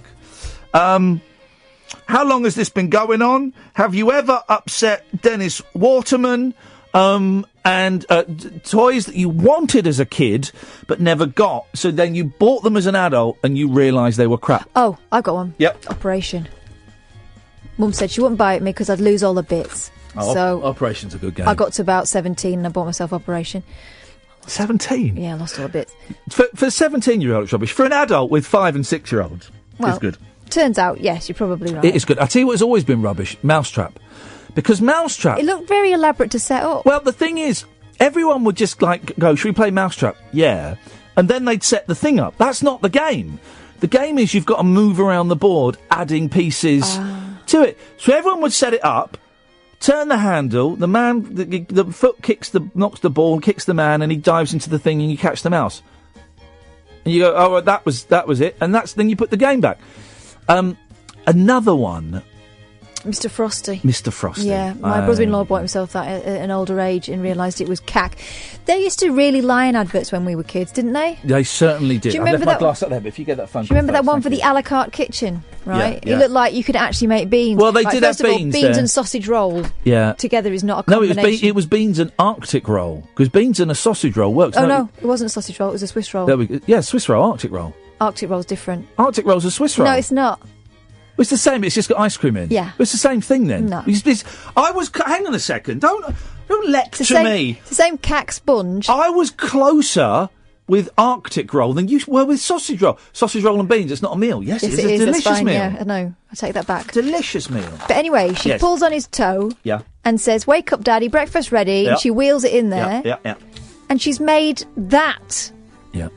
You didn't get real food with it. You couldn't cook real food with it. No. It was a lie. The best toys are computer games, without a shadow of a doubt. Those are the best. But even then, they say this is not actual gameplay. Oh well, footage. funnily enough, we were looking at games on the Switch. We were looking at all the new games coming out, and there's a Cars, the animation, and we saw some pictures from it, and my boys went, "Wow, that looks brilliant." I said, "I tell you now, boys, that's a lie.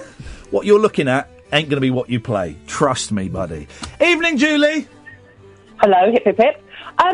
I was phoning up to say about a toy that I bought myself that I'd always wanted that was really disappointing. A rabbit. No. A little bit of cheeky fun. It's a bank holiday. It's a little bit of cheeky fun. I said disappointing. No, it was Mr. Frosty. Yeah. Go on, because I always wanted one, and the adverts it made it look like you were going to be able to make slush puppies. Yeah, I always wanted one, and one day I just went out and bought one for myself. And it's really disappointing. Well, not for kids or anything. No. Nope, just for me. I also bought myself a mop-top barber shop, but I did have kids at that stage. And it's not disappointing, it was good. Yeah, I bought one of those, they're good. But the Mr. Frosty, though, my brother-in-law bought himself one and found that it was just really hard to, crush up the ice.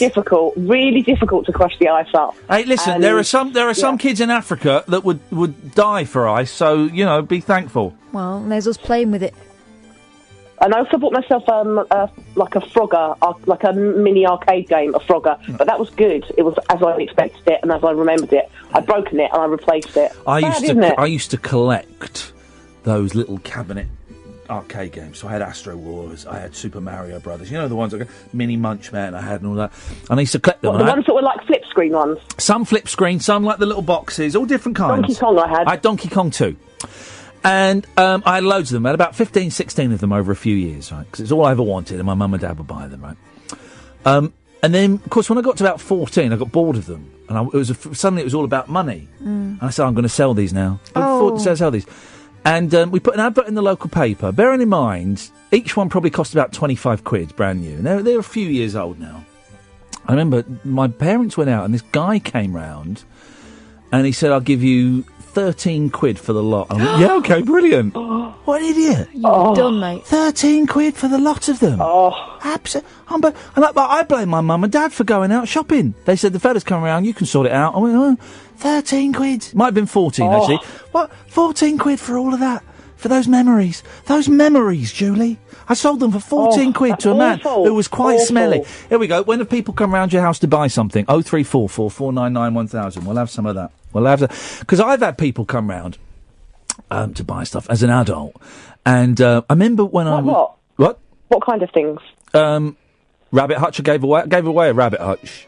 And the person that came round was a bit odd. I don't want to say too much in case they're listening, but it was a really uncomfortable scenario where the rabbit hutch didn't fit in the car, and I just wanted rid of it.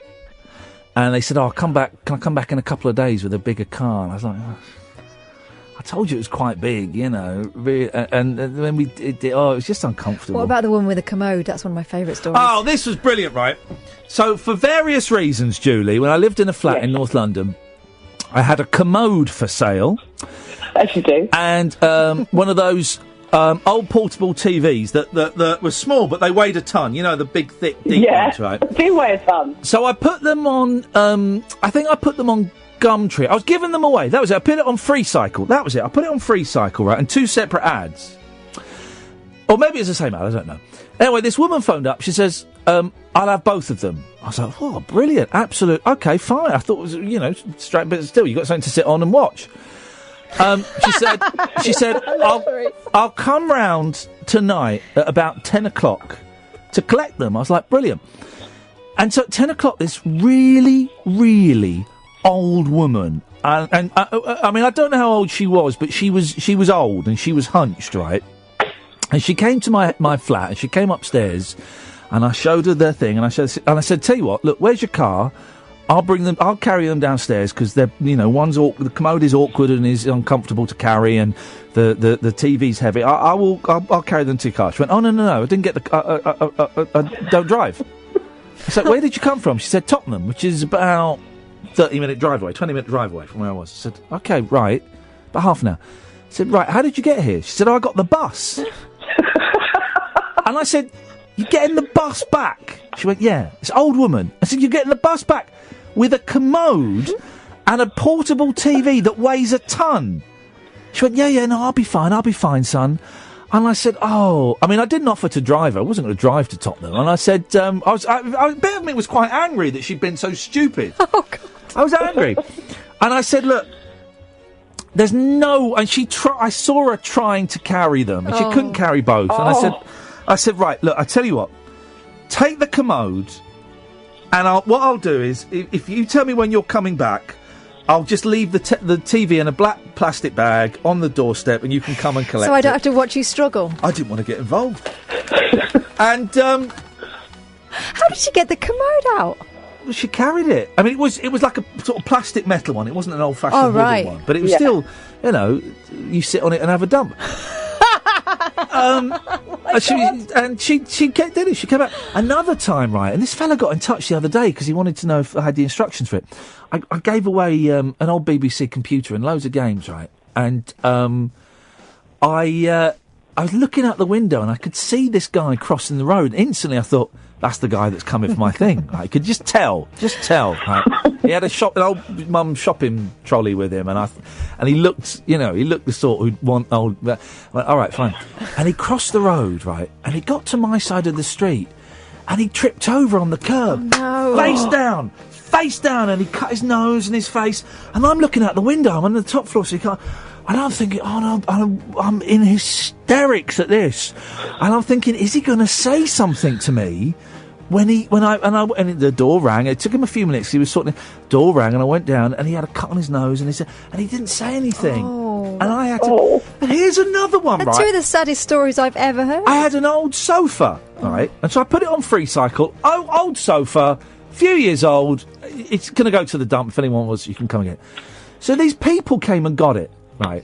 And I was really into giving things away. I'm a big fan of if I see something left out. I used to, if we had like furniture we didn't want, we'd leave it out on the pavement and then look out the window. Yeah, but look out on the window to see who would take it. Yeah. Because you'd always see someone looking around. There's a bedside cabinet. You see him on the phone. Get the car. We've got free bedside. So these people came around to get this sofa, right? And they said, oh, this is great, it'll get well used, right? This is on a Friday. Then on the Sunday, I got a phone call from my friend Helen, who I used to work with at another radio station. She went, Ian, did you have a two-seater, sort of dark red, really comfy but very old sofa? I went, yeah. She went, I'm sitting on it at a music festival, and they've put a blue plaque on it to say that it was yours. A music festival! Unbelievable! That's brilliant. That is. You know what? I remembered that you saying about people collecting things. Yeah. I was getting rid of and put out for, I don't know, the Bag and Bone Man or something, 2 old bookcases. Yeah. And a woman rang on my door and said, oh, are you getting rid of those? And I said, yes. And she said, I only live around the corner, so I'll be back with my daughter and we're going to carry them around the corner to my house. Beautiful. And she said, how much do you want for them? I said, no, that's fine. You can have them. Yeah. Are you sure? Yeah, I'm sure. And she said, well, I'll tell you what. She said, I've got my own business where I make bespoke soaps and bath products. What? So she has her own business. She makes soaps and her own baskets. She said, I would love to do you a basket of my products as a thank you. Oh, God. Do you know what? What? I never, ever got the product.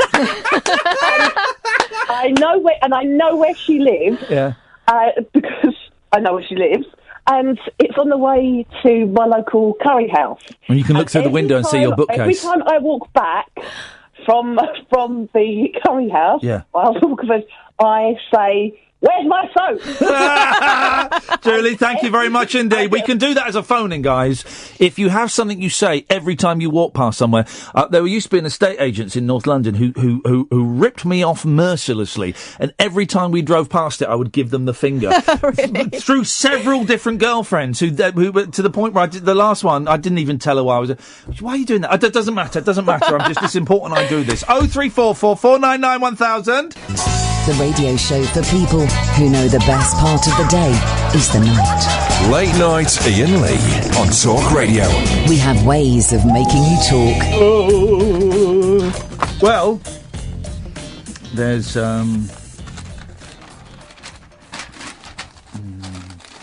Paul. Maybe we should just give Paul's emailing me, and yeah. Maybe we should just give him and Keith. They should just swap phone numbers, and they can chat to each other. And yeah, Keith, we'll just give him your number, shall we, Keith? We'll give him your number if that's okay with you, and I'm sure it will be. We'll just pass on your phone number. Well, there's a story that we've been following with suspicion, mixed with, well, go on. It's reached a conclusion of sorts. Reunited. Remember that sheepdog and the sheep? Oh. Yeah. Sheepdog Blake back with his owner.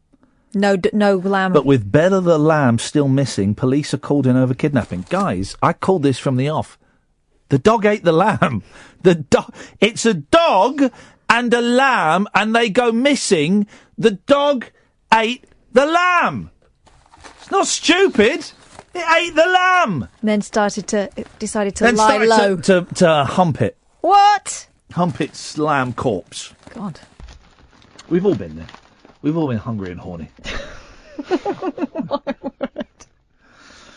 Beaming with joy as her dog runs into her arms. This was the moment ecstatic Wiping owner its mouth. Natalie Hayward was reunited with sheepdog Blake after he'd been missing for almost 3 weeks. But the reunion was bittersweet as Bella the lamb, Blake's unlikely best friend with whom he disappeared. Now, this is like those things when, there's like the police, someone's gone missing, and it's like a stepdad and a mum, and everyone's thinking, the stepdad did it. The stepdad. It's the same with the dog. With the dog, because it's a dog, he can't sue me for libel or defamation. So can he? No. So I can say it out loud. The dog did it! I'm going to stand up in that press conference and point at the dog and say, the dog did it! Get someone cut open the dog's stomach and find out what's in there. Be like Jaws when they cut open that shark. And there's like the number plate and there's all this stuff and they go, yeah, but it's not the shark. And they'll go, it's not the dog we're looking for. Go, sorry. Well, still, it was worth checking, just to be sure. Sorry, Blake, for cutting you open while you were still alive. I didn't suggest that bit to the vet. He just did that because he didn't have any anaesthetic. We had to find out. The reunion was bittersweet as Bella the lamb, Bella's unlikely best friend with whom he disappeared, prompting a search that gripped the nation. No, prompting a search that gripped page 3 of the Daily Mail that I took the piss out of, has still not been found. And then we need to let me get some, let's get some appropriate, Looking at me? No, sorry. You looking at me? Nope. Hip, hip, hip.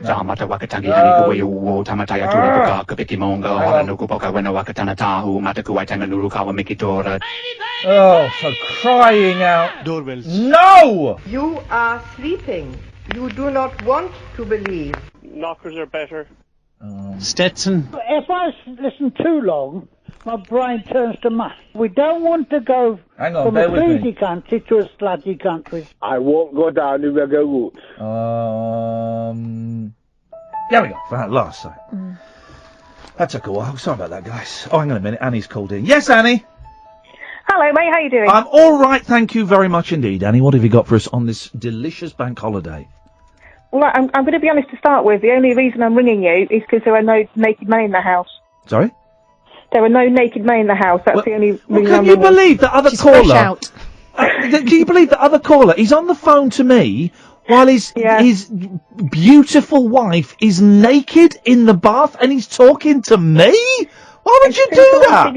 As scintillating as your company is, you'd still be second best in that scenario. You'd be sucking what? You'd still be second best. Second best. I completely misunderstood you. mind. He's only 32 as well. He's a lad, full of vim and vigour. ridiculous.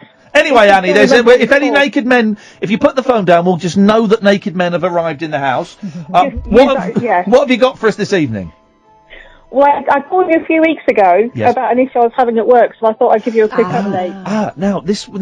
Remind me, was this the person that was bullying you, and you Yes, were he was considering, trying, yes. and you were considering leaving? Yeah, well, no, I'm leaving anyway. Oh, okay, yes. Because it's only a temporary contract, so I'm leaving anyway. Right. So it's just, I was just slightly concerned how it was other people walking into the situation. That was what was bothering me. Yeah. And sort of nobody was telling him that what he was doing wasn't okay. Yeah. That's what was bothering me. We've worked with people like that, haven't we, Catherine? Tell me about and he's still carrying on doing it. Anyway, that's by the by. Yeah. So what's happened, Annie, in the last few weeks then? Where are we now? Well, it all kind of came to a head, and when you hit that point where you think, no, the scales have tipped now, and I'm not taking any more. Yeah. And I hit that level. That I hit, and it wasn't something that was aimed at me. It was something that he said to a student, and it was, so it was kind of that misogynistic, patronising thing that men do. Yeah. Some men do. Yeah. Not all men. That some men do. Trending. Hashtag. She's hashtagged it, guys. We're trending. I'm hashtagged, yeah. Yes. So I just kind of straight back in the office, and it was a full nose to nose. This is enough. This is enough now. You can't do this anymore, and it's not okay. And somebody needs to tell you it's not okay. Wowzers! So it kind of all came out, and and once I started, I couldn't stop. It all came out. And how did he react? Did he accept this? Did I bet he didn't like being spoken to like that by a woman. Oh no, definitely not. No. Definitely not. Well, his first reaction, he tried to sort of gather the supporters around him, and he did that. All right, love, don't get upset. He started with that bit. Is it your period, love? All right, calm down. Yeah, exactly. And then, of course, I had to explain to him the difference between upset and angry. And I'm not upset, I'm angry. And I know they're complicated words, but do you understand? Oh God, Get in there. I'm feeling uncomfortable and I haven't even done anything wrong. And it was one of those moments where he's looking to his minions for support, and they've all backed away. They've all backed away from him. Yeah. And they've kind of left him on his own. And you do get, there was one or two other people sort of quietly going, it's not okay. Oh, you shouldn't be doing that. Well done, you. Well I just done, felt so you. much better once I'd done it. So much better. Oh, I can hear the relief in your voice. God, you Oh, it was sound... huge. And let me just Yeah. run this part. Hang on, we've got an audience in the studio tonight. Audience, you've heard what happened to Annie. What do you think about it? Yep, they love it. Excellent. Yep, they love it. I mean, what were the parting shots? What were the final words? Did he kind of, did you get any admission from him or any suggestion he changed his ways? No, he tried really hard to style it out, but you could see he was stung. There was no comeback, and he was stung, and that was all it needed, to be honest. And he had this big ego bubble going on, and it burst the bubble. Wow, well done. And I think that was all it needed. Well done, you. Brilliant. When do you finish the job? Well, I finished there in June, and then I'm going back to my normal job. Beautiful. So, this was supposed to be a nice, easy year out. This was supposed to be the easy job, and it didn't kind of work out that way. Oh, Annie, well done. I'm glad you got. I was thinking about you the other day, actually, about where that had ended up. Okay, and you must feel hugely relieved. Oh, definitely. And you can just, the tension's gone, and I can properly enjoy what I'm doing and look forward to other stuff. And because it was just, it's that eggshell thing. You're waiting for the next hit, and you're waiting for what's coming next, and how am I going to defend myself. And it's just exhausting dealing with that. Annie, on behalf of everyone that comes after you, well done. Well done. Thank you very much. Because if you hadn't sorted it out, you would have done it to the next person and the next person, and and they get entrenched in that sort of behaviour. Oh, absolutely, and that's why he does it, because he gets away with it. Yeah. And I'm just hoping that there are now other people around that will just know that it's not okay, and the other people in the office who've been letting them get away with it will not let him get away with it anymore. That's kind of the hope. Annie, you are a legend, and a former colleague of mine would say, you are a player. Annie, thank you very much indeed. We'll have some of that. Excellent stuff. 0344, dear listener, hang on a minute. 0344 499 1000 is the telephone number if you want to give us a call. It's a bank holiday. I mean, it's hot and stuffy in this studio, so God knows what it feels like in your bedroom. I imagine it's prickly heat. People tend not to call in on bank holiday. We've had a steady stream of phone calls, and hopefully we'll get a few more in the last hour. You're listening to Late Nights with Iain Lee on Talk Radio. Late Night, Iain Lee on Talk Radio. We have ways of making you talk. Well, I'm not the kind to kiss and tell, but I've been seen with Farrah. I've never been with anything less than a 9. So fine, I've been on fire with Sally Field, gone past with a girl named Bo, but somehow they just don't end up as mine. It's a death-defying life I lead. I take my chances. I die for living in the movies and TV. But the hardest thing I ever do is watch my leading ladies kiss some other guy while I'm bandaging my knee. I might fall from a tall building, I might roll a brand new car, 'cause I'm the unknown stuntman that made Redford such a star.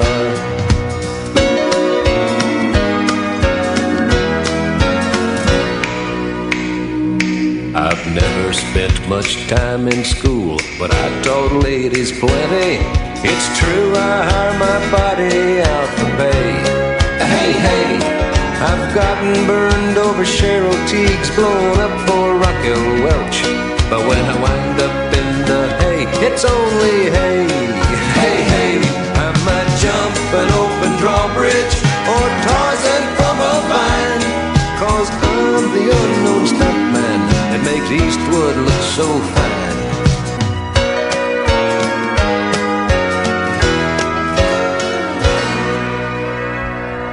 We've not mentioned John Noakes.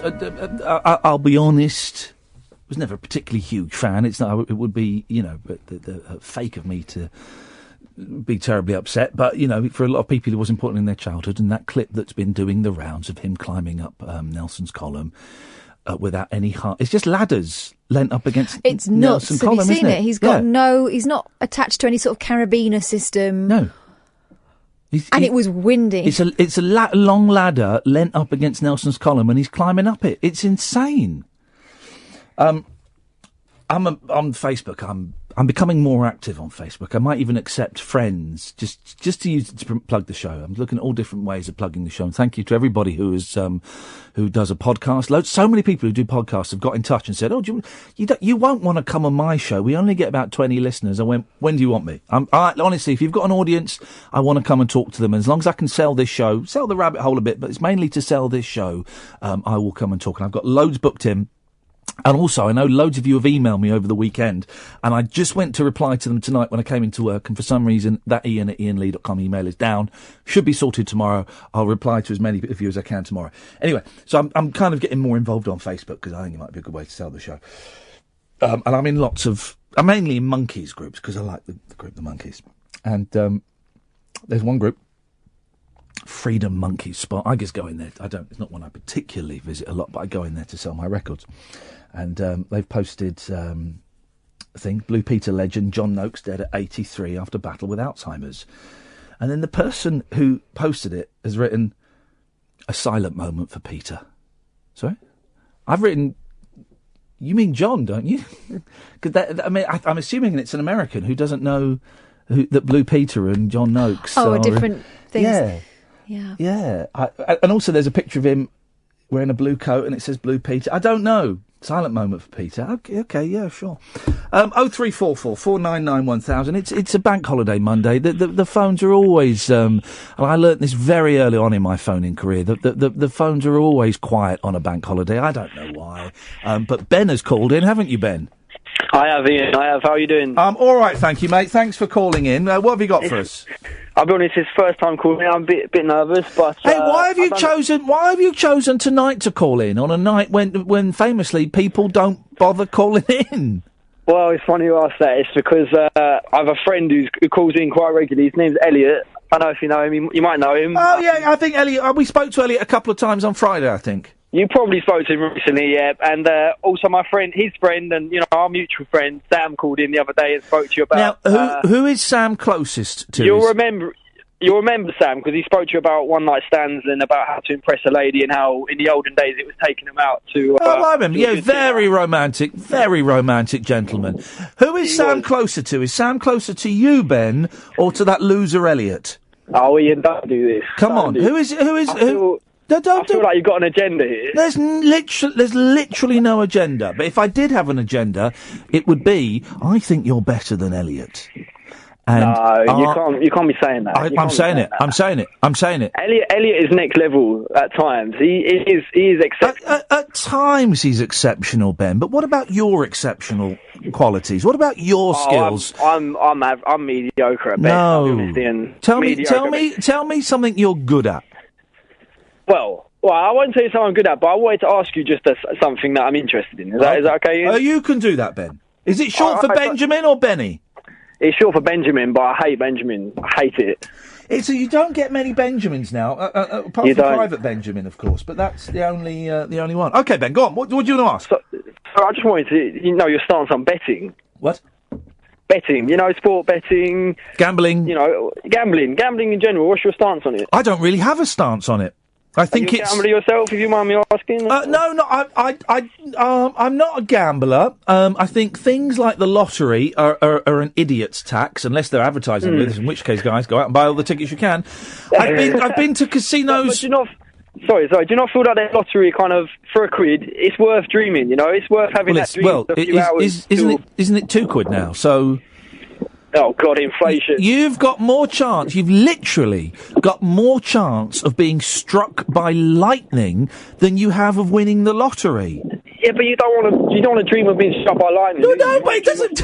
Just because you give £2 to the tobacconist doesn't mean you're less likely to get struck by lightning and more likely to win the lottery. Well, you're more likely to win it than if you don't. No, you are more likely because you're doing the lottery, so you've got a chance. But no, you have not got any chance on the lottery. It's an idiot tax. You buy the dream, though. You don't buy the ticket. Well, no, you don't buy the dream. You're wasting £2, and then if you go and get scratchies as well, flipping it. You might as well get your head tested.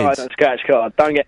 But can I just say, do you know? I actually work part time in a betting shop. Oh yeah. And it's the gaming machines. It's the gaming machines. Yeah. They're addictive. It's gambling is as addictive as drugs and alcohol. They should be banned. They should be banned because it's disgusting. Are these the machines that you can spend like £100 in 10 minutes or something? 10 minutes. Try 30 seconds. Is it? £100 a spin on roulette. Flipping I it. spin every 30 seconds. Flipping you get some fellas in the shop and they're £500 a time. Say you can have another 500. Hang on a minute. Machine. How long does it take them to spend 500? Seconds. Man alive, that's bad news. I always feel just go out into a homeless person and clip them 100 or hang on 100. But I could do with that money. That's cool. Well, but hang on a minute. By working in a betting shop, are you? Have you? I'm not suggesting you are. Say it. It's fine. No, I'm not. I'm not going to say it because I know where you're going with it. No, but it's more complicated than that. So I'm going to ask you: have you ever considered that you might be part of the problem? I don't know if you are or not. I'm just kicking that idea out loud. At the end of the day, I need a job. There's a job going there, and someone would do it. Yep. Every time someone comes in, I say, don't go on a machine. If anyone asks me, I just put £1 in a machine, I say, don't bother. There's no point. You're losing your money. I say, I vouch for how bad they are. So I try to persuade people to not go on them. But I guess I'm a hypocrite as well. Well, no, I don't know if you are, and I'm not accused. What is, because when I was in local radio, we talked about this quite a lot, and you'd always get someone on from the betting shop to say, well, we take our responsibility and the care of our clients very, very seriously, and if we think someone's spending too much money, we'll certainly take them to one side and give them some leaflets and have a word with them. Does that actually happen? That happens slightly because the gambling commissions and all the regulatory bodies, they're honest, like a hawk, but in reality, I'm sorry, I'm not buying that, Ian. Not buying that for 1 minute.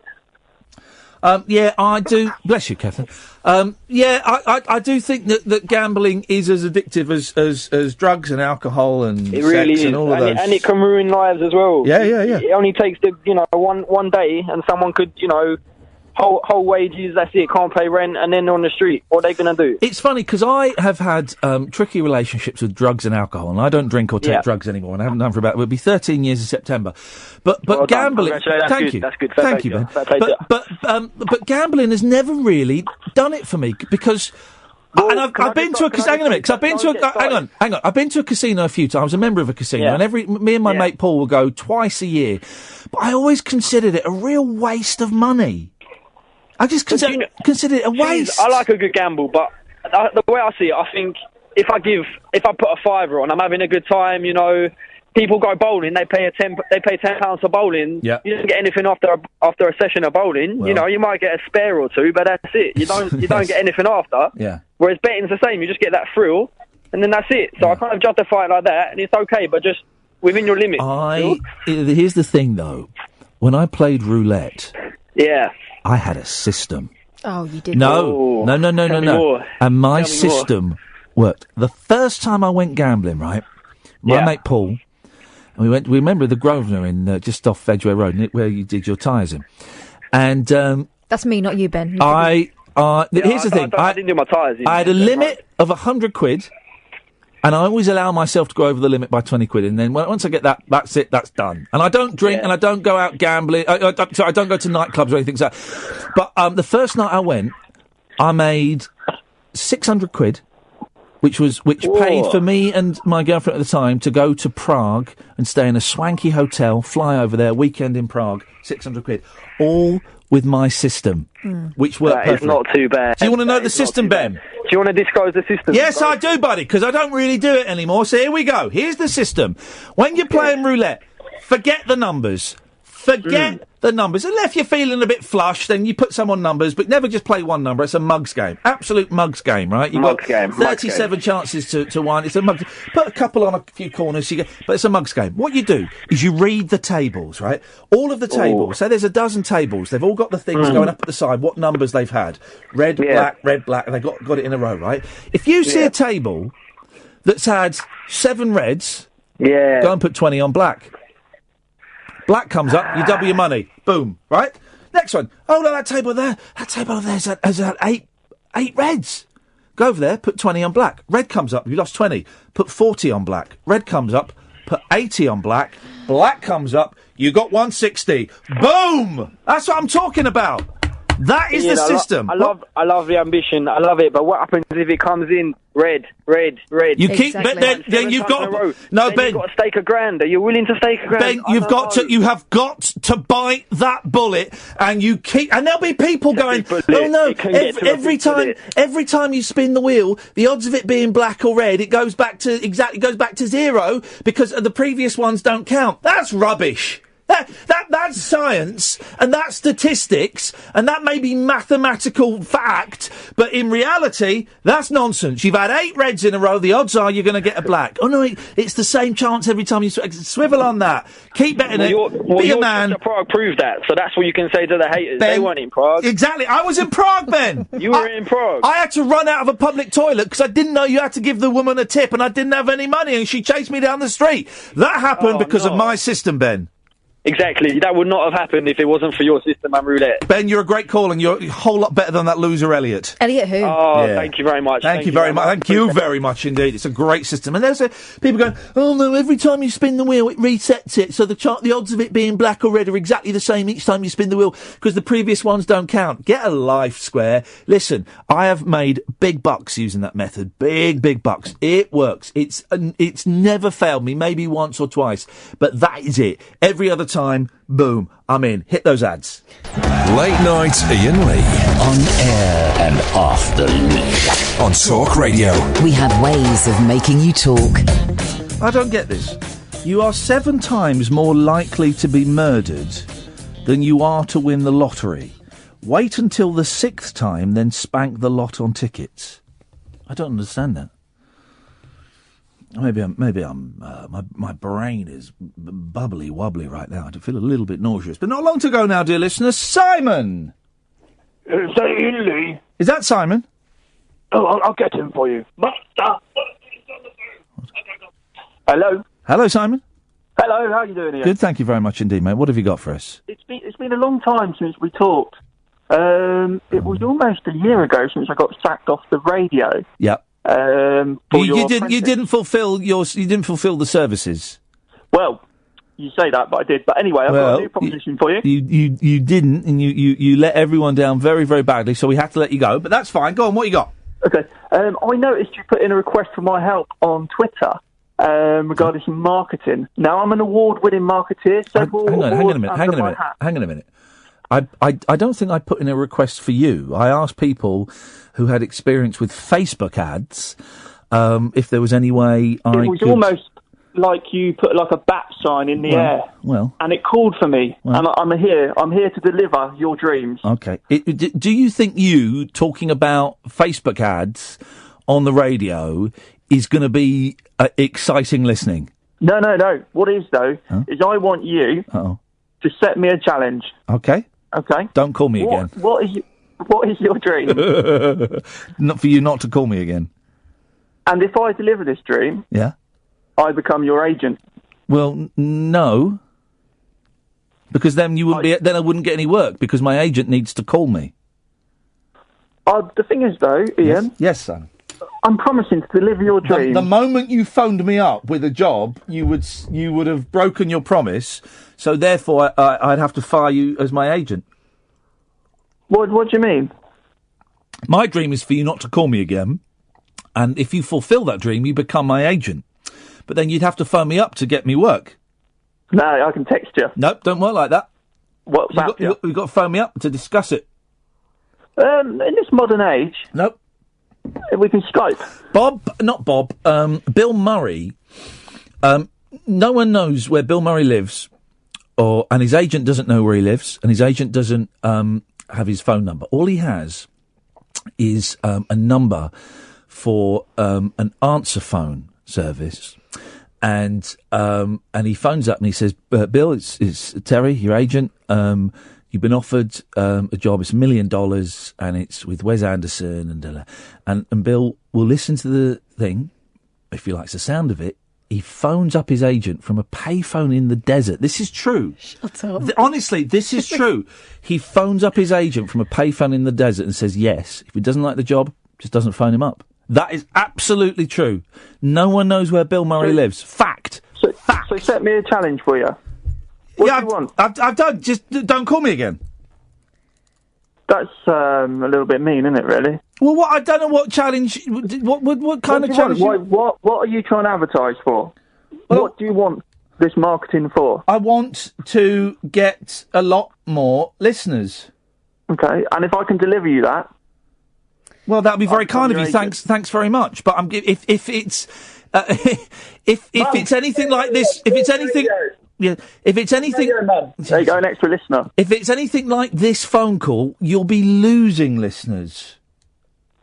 Well, you know what your problem is? Go on. Fear of success. Okay. And I can help you deliver. Yeah.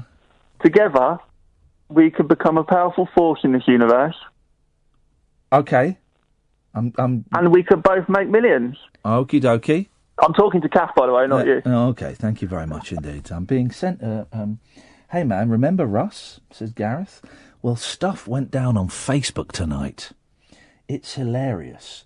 Feel free to check out the million comments. I don't know what I'm supposed to... You sent me a picture, but I don't quite know where I'm supposed to go, Gareth. So send me a link of to where I'm supposed to go. Yeah.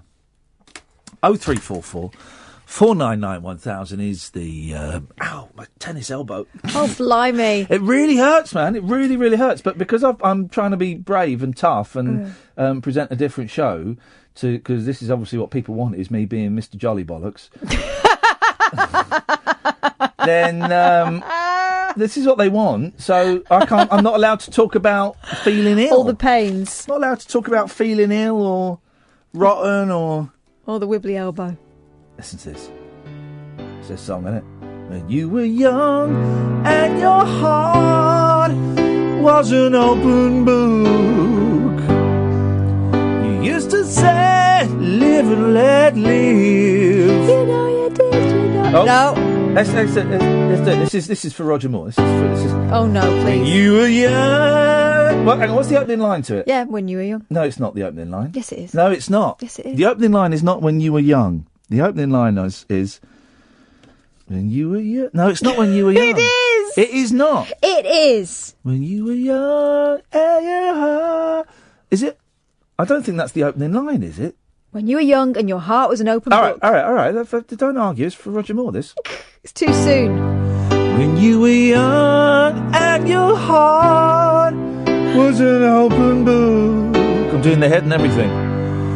You used to say, live and let live. You know you did, you know you did, you know you did. Well, in this ever-changing world in which we live in, makes you give in and cry. So live and let die. Live and let die.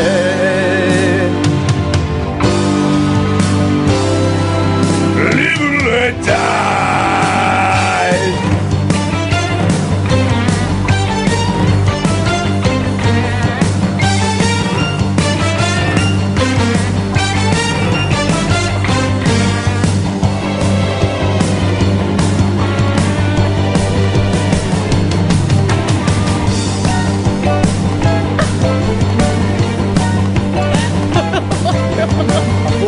Live Olympics. Look at it coming up. What does it matter to ya? When you gotta go, you gotta do it well. You gotta give me up a better hell.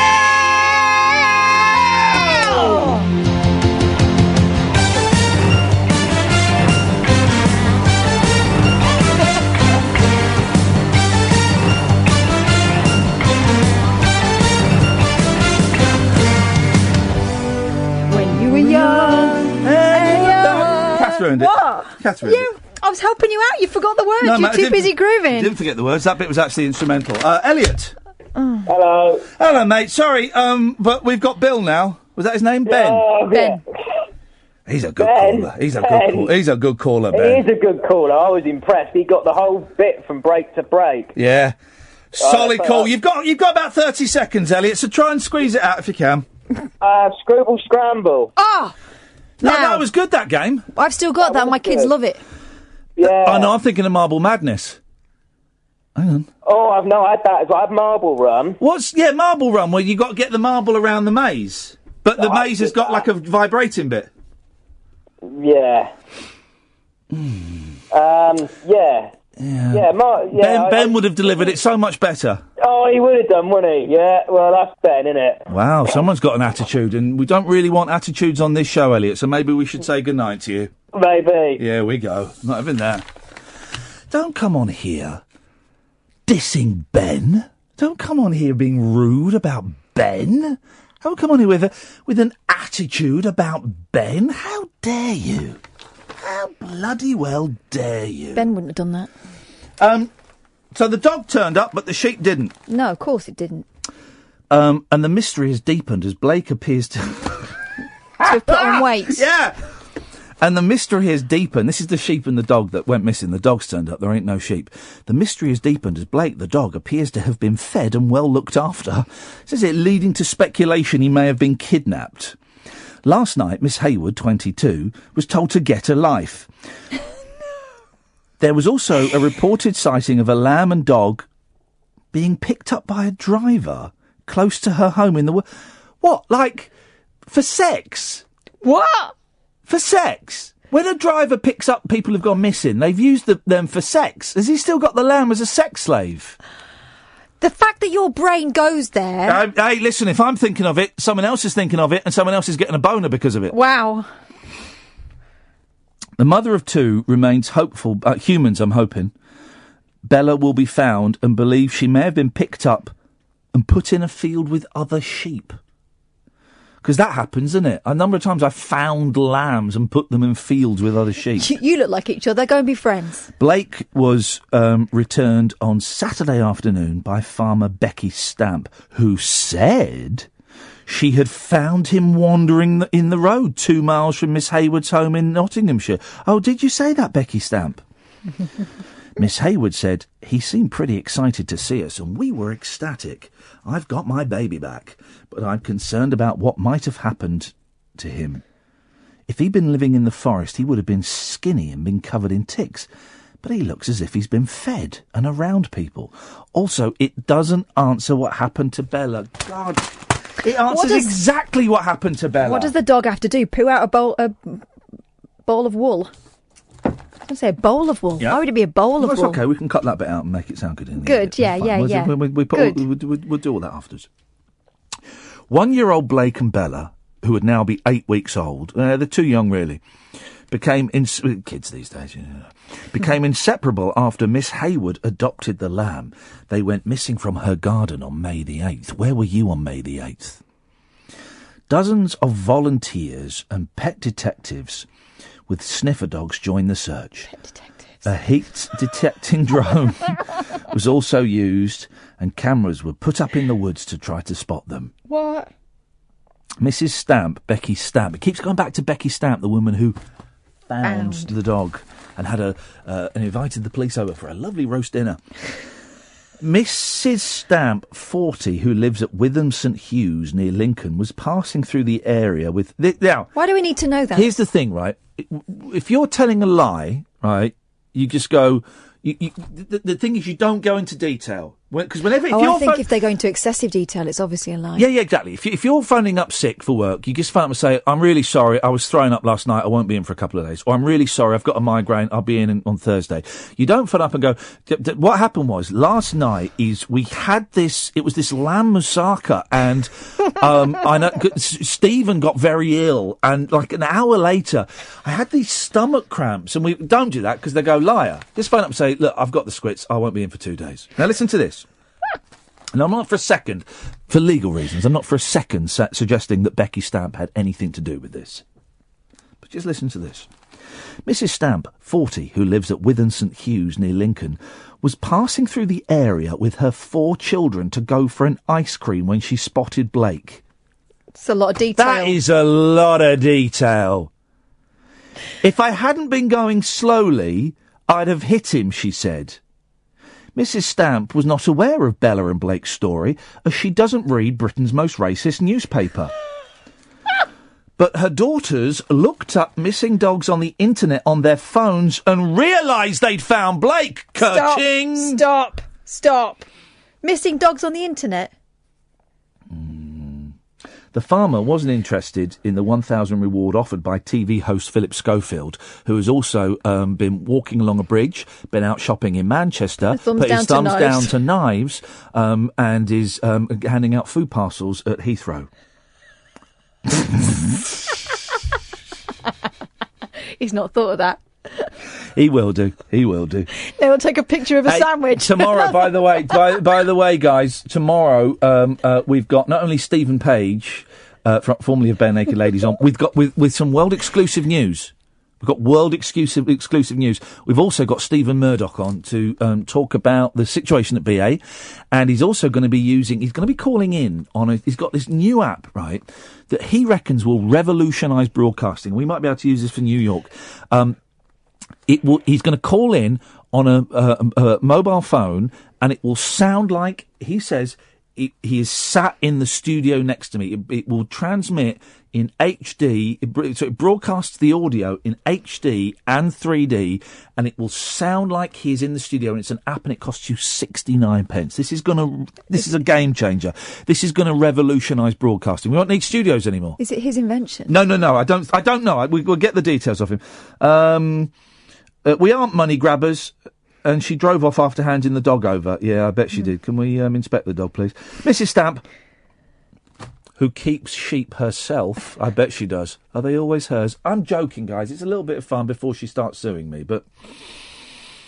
It's nearly always the Stop stepdad. It! Said there was no... I'm joking. This woman has done an amazing thing and has found the dog, and the very best of luck for her. Oh,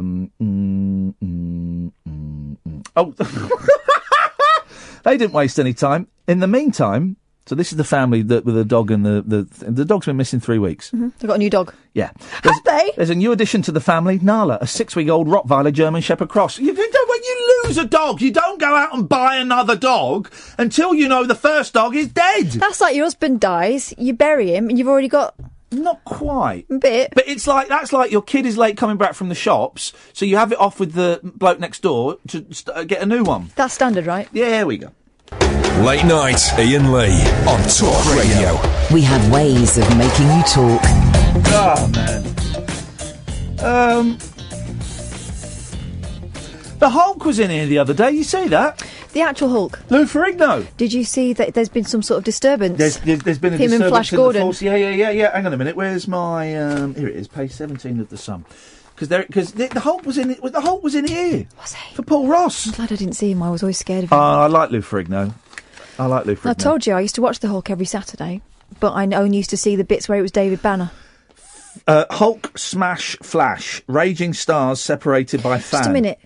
Why are my nephews calling it Hulk Smash instead of the Hulk? Or I the don't know. Incredible My boys call it Hulk Smash. I don't know. I think there must be a cartoon or something. Carry on. Because I say he's not called Hulk Smash. He's called the Incredible Hulk, and they say Or what? the Hulk. Yeah, Hulk Smash. But because he now says Smash, so it's like Hulk Smash. Oh. Go on, Hulk. I like Hulk because he's played now. He was originally played by they cast the wrong person for the last Hulk film. Oh, sexy. It's Mark Ruffalo now that plays him, and he was originally going to play him, and they didn't. They got someone else to play him, and he was rubbish. But I like Mark Ruffalo. But he's a bit of a... I wish he'd stop going on about the world and Trump and stuff. Yeah, I did follow him briefly on hot Twitter. in films. Oh, he's lovely. Flash Gordon and the Incredible Hulk were separated by a fan during a blazing row at a comic book convention. Actors Sam J. Jones, who played Flash Gordon in the 1980 film, and 1970s TV Hulk Lou Ferrigno squared up over punters getting their autographs. See, my money would be on Lou Ferrigno because he's a proper tough guy, whereas Flash Gordon was rubbish. It was Flash Gordon was... What was his special power? Didn't have one. He was a human who got sent up to space by mistake or something. Wasn't he an American football player? That was it. Terrible film. I mean, absolutely terrible. They should remake it. I wouldn't mind seeing it. But a superhero set to was avoided when fan Daryl Clements, dressed as El Diablo, of course, stepped between the giant actors. Darren, who is 5'7", is only wee. Same height as me. Said there was a large crowd around, so I told them to act like adults and grow up, as they were supposed to be there for the fans. Can you see it? Go on YouTube, see if there's footage of that. Someone must have filmed them arguing. Do you think it's real, or is it just an elaborate... No, it's got... No, they wouldn't. But the Sun printing something that wasn't real. What are you talking about? Of course it's real. All right, so Flash versus Hulk. Yeah. I don't know if I was the real superhero. No, mate, you weren't. Because if there was a clash of the Titans, I would have got squashed. Lou, 6'5", and 6'3" Sam argued as they posed for snaps and signed memorabilia at Comic Con at London's... That's where we went last year, isn't it? Yeah. There was just a few Doctor Who's there when we were there. Darren, begrudgingly, 25, from Chelmsford, Essex, said, Flash Gordon was telling the Hulk to go home. That's a great sentence. Flash Gordon was telling... Oh, sorry. What's Flash's real name? Sam Jones. Flash Gordon was telling the Hulk to go home. Lou was just saying, you're winding me up. There was a lot of finger jabbing and it was getting pretty nasty. I went to speak to security and said they were having an argument. They said, would you step in between Flash Gordon and Incredible Hulk? I thought this has to be calmed down because if one hits the other, it would be chaos. They are absolute monsters. I made them laugh and that seemed to calm everybody down. No, I don't think... Yesterday, the actors were back sitting next to each other at the event, charging 30 quid a signature. No, it's probably a little bit of theatre. There's a bit of finger pointing going on. It's a little bit of theatre, guys.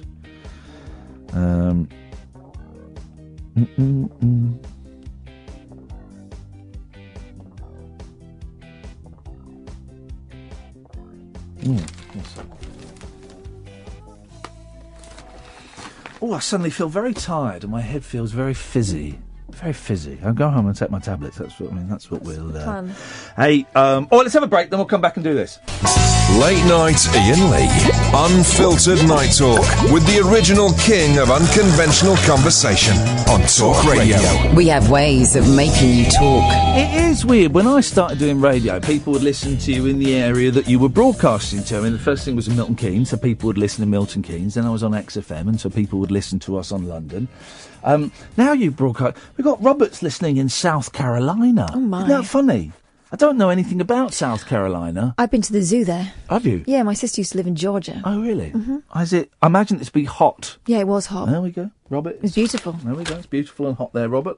Much like yourself, I'm sure, Robert. Yes, Gareth! Hi there, Ian. Hello, Gareth. Hi, rather than speak to you, do you mind if I speak at you for a second, please? I don't know what that means, so let's see how we go.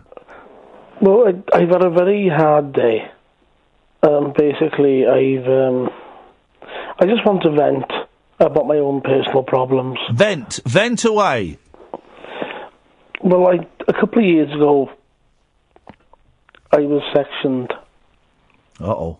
And I went to a place called Headfan in the Wrexham Mile Hospital, and I threw him off myself. And I'm not sure if I am anymore. You're not sure if you are what?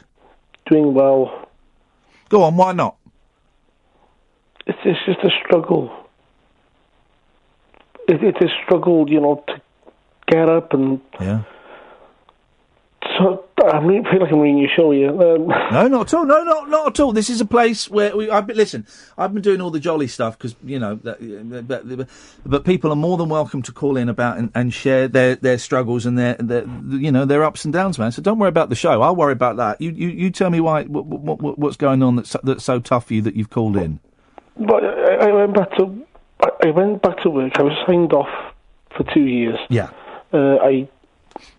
I took an overdose of methylphenidate 2 years ago, and I got sectioned. Yeah. And I went back to work, and I've got a lot of hours. My mother has actually just left the toilet. I could hear it now. Unless my dog barking. Oh, yeah.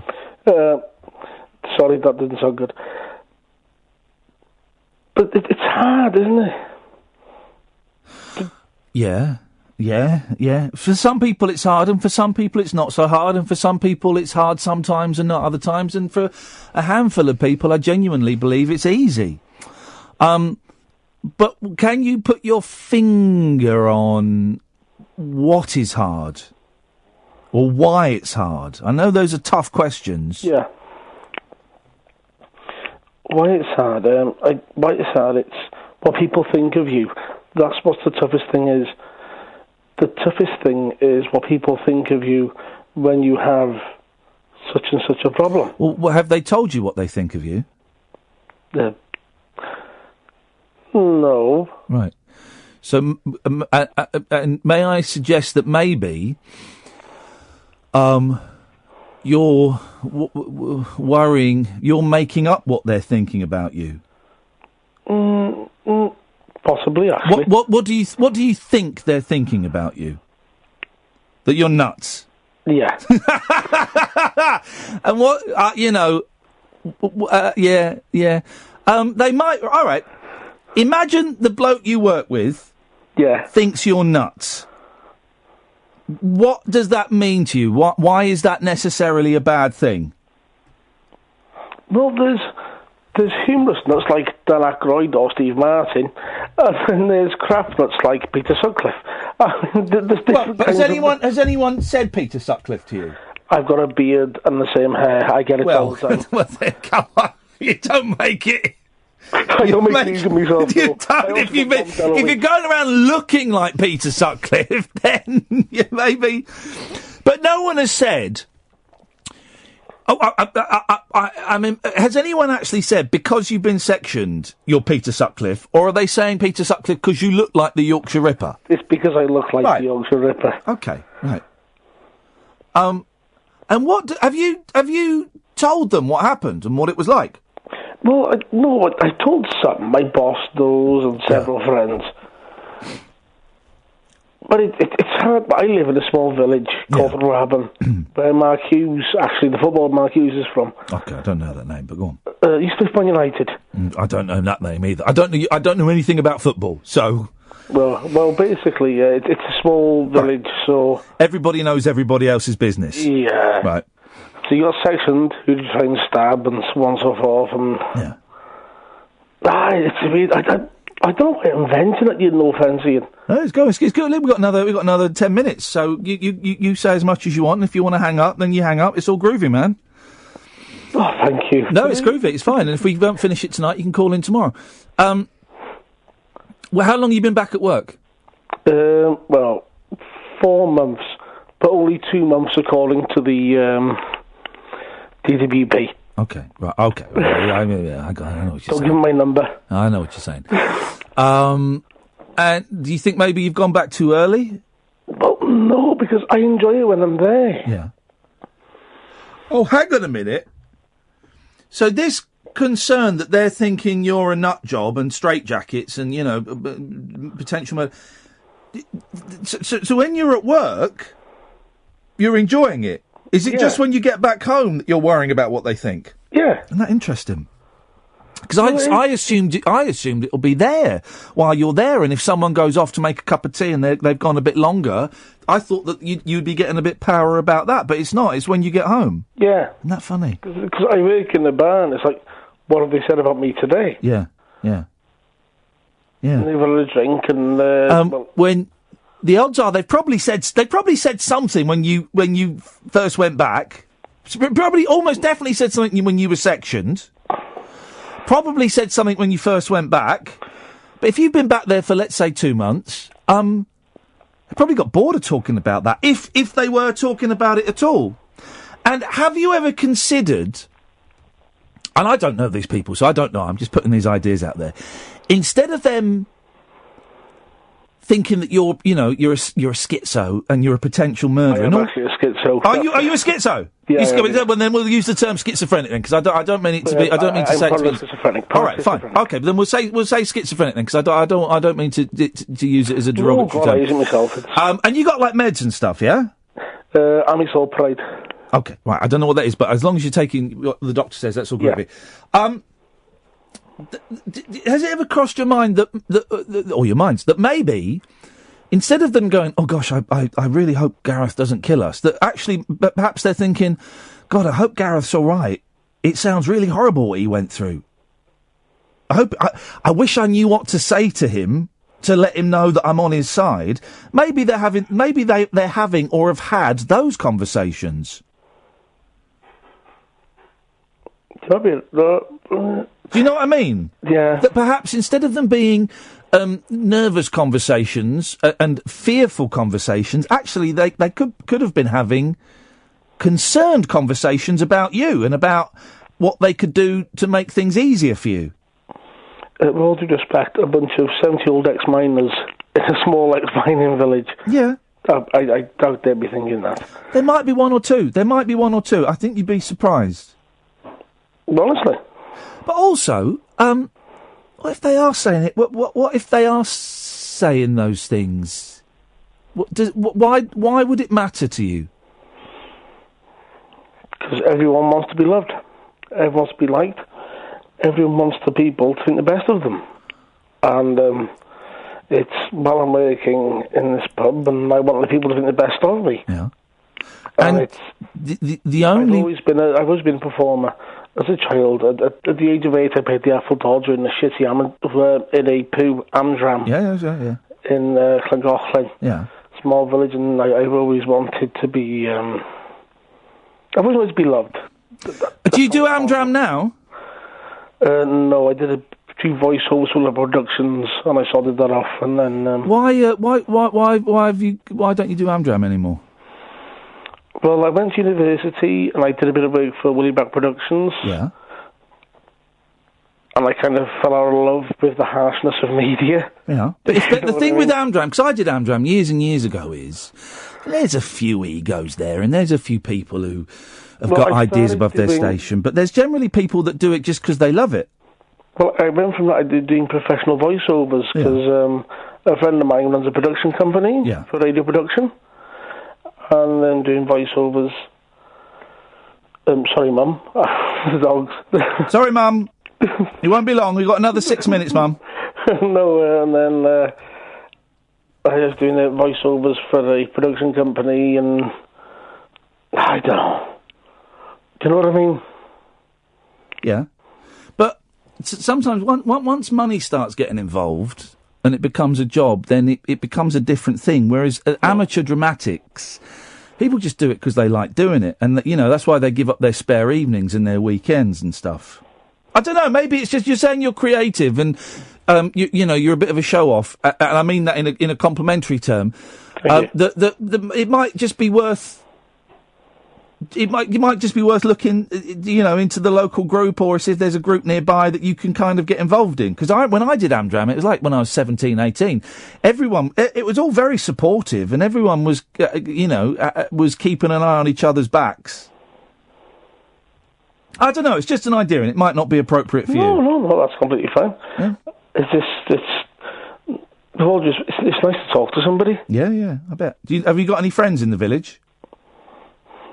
Well, yeah, but all my friends are in their 60s and 70s, and I'm 32. Oh, you're flipping it. How does that work, man? It's an old village. Yeah. There's no young people there. No, it's a tiny ex-mining village called Rwabon by Wrexham. I mean, it sounds beautiful, but if you're a 32-year-old young man with mental health issues, it does sound it's tough. No offence, it's dog feces. Yeah, I know what you mean. We all kind of want to get to a big city when we're younger. Are you online, Gareth? I am, yeah. Have you got any friends online? I mean, because there are all kinds of, Well, there's a funny story about that. Go on. I was on Facebook under the name, in the review bottom, Cannonball Taffy O'Jones. Oh, yeah. But I lost my phone, got a new one. Yeah. And to get my code to my Facebook, it had to go to my phone, which I effing lost. Yeah. So I got my Twitter. Yeah. We'll set up a new Facebook. Easily done. Take you 5 minutes. You can't log into the old one? No, because I put this dual... Well, I was paranoid about somebody hacking it. Yeah. So I put it in the... Is it dual entry? No, dual authentication. Dual authentication. Oh, okay, right. So you can't do it? No, just got my old phone number. Set up a new one. Set up a new one. Get a new email address, whatever. I don't know how you do it. Set up a new one. It will take you 5 minutes. And it might be a way of just making contact with people more your age. Do I sound like a knobhead loser here or something? Oh, you do, Gareth, totally. No, of course you don't, man. Not at all. You sound like a bloke who's had a rough couple of years, and anyone that's tried to kill themselves and has come out the other side totally gets my respect. You sound like a decent bloke who's, you sound lonely. That's what it is. You sound lonely. To me, I don't know if that's true or not, but that's what I'm getting. Yeah, I am lonely. Yeah, and understandably so. You're a 32-year-old bloke with mental health issues in a village surrounded by people in their 60s and 70s. Nothing to be ashamed of there, man. You're a survivor. No. You're a survivor. Sorry. You're as tough as all those miners, but just tough in a different way. Sorry, mate. You're right, man. Yeah. Sorry, there's nothing to be sorry for. I'm sorry because I've got 2 minutes and then the show ends. But. We'll put somebody on then. No, it's fine. We had another caller. No, shut up, Gareth. We had a caller and I've sent him away. So it's just you and me. And of course, and this probably isn't appropriate for you, but you can phone the Samaritans at any point and be completely anonymous. You know that, don't you? So if you feel like killing yourself again or it gets really bad, 116-123 is free. They don't know where you are or who you are or anything like that. So there's always that. Because I phoned you in the past, because I've always done it under characters. Yeah. Well, I prefer talking to you. Because I did one about pretend because canoli for a week, or the first that you did, the one going on about gentlemen masturbating in cinemas. Oh yes. It's a very sexy phone call that got a lot of people hot under the collar. Gareth, listen, I've got to go. Just because it's the end of the show, not anything personal. It's just the show ends, and then I don't know if it's the two mics. I don't know if the two mics are still working here after this week. But you are welcome to call me at any point. I'm here Monday to Friday, 10 till 1. And also my email, if you want to email me, but my email's down at the moment, but it's Iain@iainlee.com. IAIN@iainlee.com. But you're welcome to call in. Don't worry about bringing the show down or not. That's up for me and Kath to sort out. And calls like this, when I hear souls in distress, then the rest of the show is irrelevant and we can put that on hold. Thank you. Thank you, man. Thanks for calling. Thank you. See you. Bye-bye. Thank you, bye. There we go. There's souls out there, and it reminds me of a story about, you see that terrible story about that guy that survived 7/7. Yeah. Oh, yeah. There's a lot of sadness out there, guys. Thank you for that, Gareth. I think you will have brought a lot of comfort to a lot of people, and I know there'll be a lot of people that will be concerned about you, so give us a call again. Well, dear listener, it's time for our old boot heels to go wandering. Catherine, thank you as always. Ed, up yours. And dear listener, we will be back tonight at 10. Ta-ta! Election 2017 on Talk Radio.